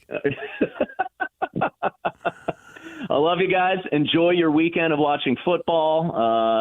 Have a great time up there in Logan and celebrate Bronco coming in. It'll be interesting. I'm looking forward to seeing how he does up there. That it will definitely be. It'll be interesting. All right. Thank you, Kevin. Yep. DJ, PK, Kevin Graham. He joins us every week here on The Zone to talk football. When we come back, everything you missed in this show. Coaching hires, alleged basketball news that you should have already known. We will get to that next. Stay with us. For all of you less motivated listeners, it's time for your 9 o'clock. Where the heck have you been headlines? Where you at? With DJ and PK on 97.5, the KSL Sports Zone. KSL's Quarters for Christmas is underway, raising money for local children in need. 100%, all of the money that we receive is returned to the community to provide to kids important stuff, shoes, clothing, coats. You can donate online at www.kslquarters.com or at any Deseret Book location. And I'm not done, people. Oh, no, I am just getting started. You're not done. No. You have more to say. Yeah. Sit up straight. Here comes Patrick Kinahan with a double dose of news. Because I thought I was a little light on airtime in that last segment. You were. Nominate the youth sports volunteer that you know for the Hercules Hero of the Week. Submit your nomination at kslsports.com/contest. And listen every Thursday afternoon to the good guys, JJ and Alex, for the winner. Help us celebrate the efforts of those volunteers making an impact with the Hercules Hero of the Week. This is sponsored by Hercules First Federal Credit Union and Be 5 meals. Time to get up to date on what we've been talking about. We had David Locke on, and the Jazz, according to ESPN, are open to trading veterans Colin Sexton, John Collins, and Jordan Clarkson. You think they're open to trading anybody else, PK? No. I think that you have got to sign Isaiah Collier to a long-term deal. You're lying, PK. Evan Sidery, who is a national NBA reporter for Forbes, says the Jazz will hold a high asking price for Walker Kessler in potential trade talks. Utah previously desired multiple first-round picks or a top prospect alongside draft capital. Kessler joins Big Vic as the only players averaging a double-double and 2 blocks a game. There it is. In a storm of constant losing, it has been fun to see what Kessler take the next step in his game that he knew he needed to take. And he has taken it. It's barely into it, 20% of the season or what have you. So they still got a long way to go here, but he has been playing well. Jazz are going to play in Portland tonight. They're at Sacramento Sunday. Good news and bad news in the race to the bottom. The Wizards have lost 16 straight after falling to the Mavericks 137-101. Yep, a 36-point loss. They're coming nowhere near winning. They're losing PK, and they're not going to let up. They are determined. Yeah, but you don't need to be the very last team. Nope. And the good news is the Pelicans won. New Orleans beat Phoenix 126-124. Kevin Durant didn't play. Nurkic didn't play. So Pelicans get win number 5. And the Jazz are sitting on 4 wins. Good. Get those guys out of here. They got 5 like Philadelphia. And Charlotte has 6. Washington only has 2. But if you're one of the bottom 2, that's good enough. Actually, one of the bottom 3 is good enough. I think they'll get there. Football tonight. Vegas at Boise. Yes. Blue Turf. Mountain West Conference title game. They met in the regular season. The Broncos beat the Rebels 29-24 in a game that was as hard fought as the final score might indicate. And I suppose, as a Sun Devil, you would like to see UNLV win. That opens up a first-round bye for your Devils if they can beat Iowa State. I don't back into anything, big dog. You want to be the 12th seed? You want to go to Notre Dame. Bring it on. Well, if that's what you got to do, go do it, man. If they win tomorrow, they'll have momentum going into it. So that doesn't really concern me that much. I don't think the Devils are going to win it all. So I think they got a legitimate chance to win tomorrow. And then after that, let's see who they play. It's a little bit of gravy at that point. Maybe they're going to Penn State. Maybe they're going to Texas. It would be hard for me to label this season as a disappointment if they lost that, whether it's the Fiesta Bowl or the other game, the first-round game. Last time they were in the Fiesta Bowl was 1982. I was there. Wow, it's been a long time. Oklahoma. That bowl was established for them. Yeah, in the late WAC 60s. champ when they were often the WAC champ. Yeah, and they weren't getting in the bowl. And so they said, okay, we'll start it. Yeah. We'll start our own, which hard to believe Phoenix didn't have a bowl. But at that point, yeah. I think the Fiesta Bowl, you have to look at it's the 7th, 8th, 9th oldest bowl. There aren't very many bowls older. Yeah, I went to a couple as a kid. I covered a couple when I worked in Casa Grande. So a little bit of a tradition there. And, they were the first to pit the number 1 versus 2 teams. Mm-hmm. They've had a lot of firsts. And they moved the game off of January 1st to January 2nd, so it was the only game. It's a big deal. Yeah. Back in the day. NFL, you impressed with the way Detroit ran the clock down and beat Green Bay as time ran out, 34-31? Kevin Graham, and you can listen to the interview wherever you get your podcast, he was not happy, not excited, not thrilled with Dan Campbell's decision to go for it, but Campbell was focused on running the clock down and not giving Green Bay the ball back. Well, 4th and 1, you play to win, man. Don't you? That was the way to win. Yep, and they did. Yeah, in the postgame, he said, I wanted to have the ball last. Yeah, because you weren't stopping them, and they weren't stopping you. Ain't no stopping us now. They're a solid team, and they got a little bit of history with last year, so they're very dangerous, and they believe they can win. So they've got all sorts of confidence there. Most of the morning we've spent talking college football with Jason Beck, the new offensive coordinator at Utah, and Bronco Mendenhall, the new head coach at Utah State. Bronco gets a 6-year deal. We talked about all morning long, the most salient point that you would like to share with our listeners right now about either one of those hires is? He's a winner. Bronco's a winner. And that's what you're looking for. You want to win consistently. Like we were joking with Kevin with the Sun Devils. Okay, they've won this year. Great. But the second this season's over, whoop-de-freaking-do. You know what I mean? Because it's about winning. You can't win every year, but having a consistent winning program, that's where it's at. So let's see what he can do next year, because next year that won't mean jack. It's great to have a good year, but you got to back it up with another good year. And Bronco has had success, and he knows what he's doing. And Jason Beck, I got to believe that he was told, come in here and do your thing, man. The day of protecting the defense, that can't be a philosophical foundation. That can be a drive-to-drive, game-to-game situation. Yeah. But it can't be how you live. Right. You got to open it up. Yeah. And you did with this Dampier kid out of Phoenix that went to New Mexico, only 5'10", so, wasn't getting a lot of big-time offers, but he throws for over 2,000. He runs for over 2,000. He's a dynamic player. He ran for over 1,000. No, I'm talking about what he's going to do this next year. Oh, okay. Yeah, I meant 1,000. He had 600-yard games. That's impressive. 4 in a row to end the season. Yeah. By the time they got to November, we're like, keep it in this guy's hands. Yeah, he ran for 1,100 yards, threw for 27. So I saw him play. Let's go, man. I saw him play twice, and he was brilliant in both those games against Arizona, and then that was Washington a Friday night State game. No, I saw the Utah State game. That they came back 50-35 with 3 late scores. He was lighting up a bad defense at Utah State. New Mexico. He looked good against Washington State. Yeah, saw him play that game too.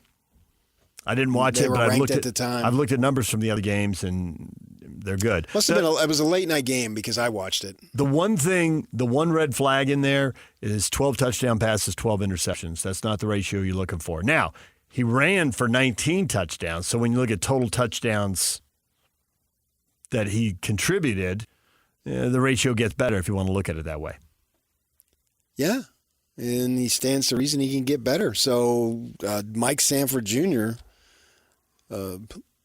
Saying that it's going to happen, and they need a quarterback, man. Get one early. Basically, not really gifted to you, but you don't have to go out and sell it as much because Jason Beck would be the calling card on that one, right? Well, even though he's new to you, he's not new to your offensive coordinator, so the fewer unknowns. And I think that's the thing about, Bronco. The biggest winning Bronco did was in his first 7 years. I think at BYU he had 5 double-digit win seasons, including a stretch of 4 in a row there. And after that, BYU with Independence wasn't really set up for that, and certainly Virginia's had one 10-win season ever. So can he win big? And over time, we might hear Aggie fans complain. We'll have to see. Maybe he will win big. But at the start, and we'll read some of the fans here on the other side of the break here, man, people are just pumped because it means consistency and stability. And Bronco's great at staying away from losing seasons. He's only had 3, and when you look at him, you understand why he had each of the 3. He knows what he's doing. No surprises there. Yeah. Name me a better hire that was legitimately realistic. I don't know that you could. No. You could have gone with an up-and-comer, and maybe whoever that might be. I mean, Dan Lanning got his first job at Oregon, head coaching job. Dillingham, first head coaching. So you never know. Right. But if you got a sure thing, who has a history in the state, man? Bronco will talk about that. I assume they'll have some deal next week. And he'll speak about his reasoning. And listen to what he talks. He talks on what he says. He may be a little bit stilted, but get over that. And get to the message of what he's trying to say, and he'll tell you. DJ PK, your feedback next. And it's all over almost here. Don't go nowhere. This is Jake Scott and Ben Anderson. We got to start with BYU. Meaning they beat Houston or meaning they fell short? Meaning they fell short. And thinking back to where we were 3 weeks ago talking about this team, there's really no excuse for BYU not making it to the Big 12 title game. Except they lost to two good They lost to teams. a 7-loss Kansas team at home. I hate to go the cliche, like if I asked you at the beginning of the year if you'd go 10-2, would you take it? And resounding yes. Of course they would, yeah. But you play the hand you're dealt, and you're 9-0 with your final 3 weeks. You have to go 2-1, and you went 1-2. Yeah, they pulled me with my Eagle Scout. Yeah. I was 99% the way there by the time I was 14. When did I get it? When I was 18. Yeah, do you like adult Jake planting trees on the side of Highland Drive, trying to get that Eagle Scout? Trying to get that over the hump before I turned 18, yeah. Hear Jake Scott and Ben Anderson every day from 10 to noon on 97.5 The KSL Sports Zone. And now, enough of us. It's time to hear from you. From all your texts, tweets, and posts. This is the best feedback of the day. Ooh, oh, I was there. It's the best game of my life. With DJ and PK on 97.5 The KSL Sports Zone. Take the stress out of Christmas shopping. Get the best blankets and gifts ever at Minky Couture. Save 50% by using the promo code ZONE50 at checkout at minkycouture.com or visit one of the 6 Minky locations. Time for your feedback. What have you got to say about today's news? And today's news is mostly coaching hire news, right? How about USU hiring Bronco Mendenhall as its next football coach? 6-year contract. School with an official announcement this morning after the news was breaking last night. U State Iceman Jack Dunbar always tweeting at us. Now Utah State will get coverage on TV and radio. Can't be overshadowed by them teams down south. Positives, PK fandom for USU is soaring through the roof today. He's probably giving DJ a USU hoodie to wear. Oh, it's excitement for the Aggies. The gap is bridged. Hopefully we can play YBU again. Hopefully. Good hire. Look at him go. All right, yeah. I hear what he's saying. Josh, I think it's a great hire. Seems like a place Bronco can be comfortable until real retirement. Yeah, I don't think retirement's on his mind right now. I think we got a long way to go for that. Shirley Goodwin tweets at us, Roscoe will do well in Logan. The old Roscoe. Roscoe Mendenhall. Why in the world was that graphic on TV on ESPN? Because it had the O. It ended in the Co. You can even go the Co. Yeah. I remember I was at the Coliseum covering Utah and SC when they put up Roscoe. Back to old Battle Cattle. Great to have some stability. Like the 6-year contract. I hope he's able to bring back the physicality and nastiness the 2010s Utah State teams had. It was a hallmark of Bronco teams at BYU, and I'd love to see it return. Yeah, great. I would expect 98% of the responses to be positive. Hammerman, bad move for Bronco. You're basically right on the ratio, but here's the one negative. Bad move for Bronco. USU will be a farm school for teams that can get NIL money. So and New Mexico wasn't? So is everybody else. I mean, there's a whole pecking order. And yeah, but I mean, that works both ways, too. Because? You can get guys to come there. Cam Rising can leave Texas and go to Utah. A different era, but the transfer portal has to be looked at in its entirety. Is it a plus or minus for you? Do you get more out of the portal than you lose into the portal? Yeah.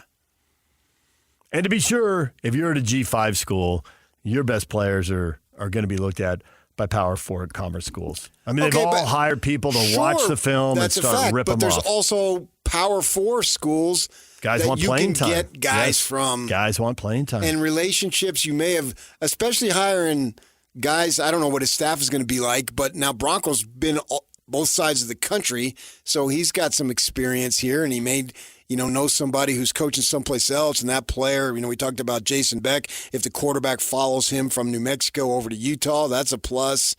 So I get it. But it's not a one-way thing. It's not like these programs are completely and totally nothing but minor leagues, and then every year everybody just moves up to the next level. I don't buy that.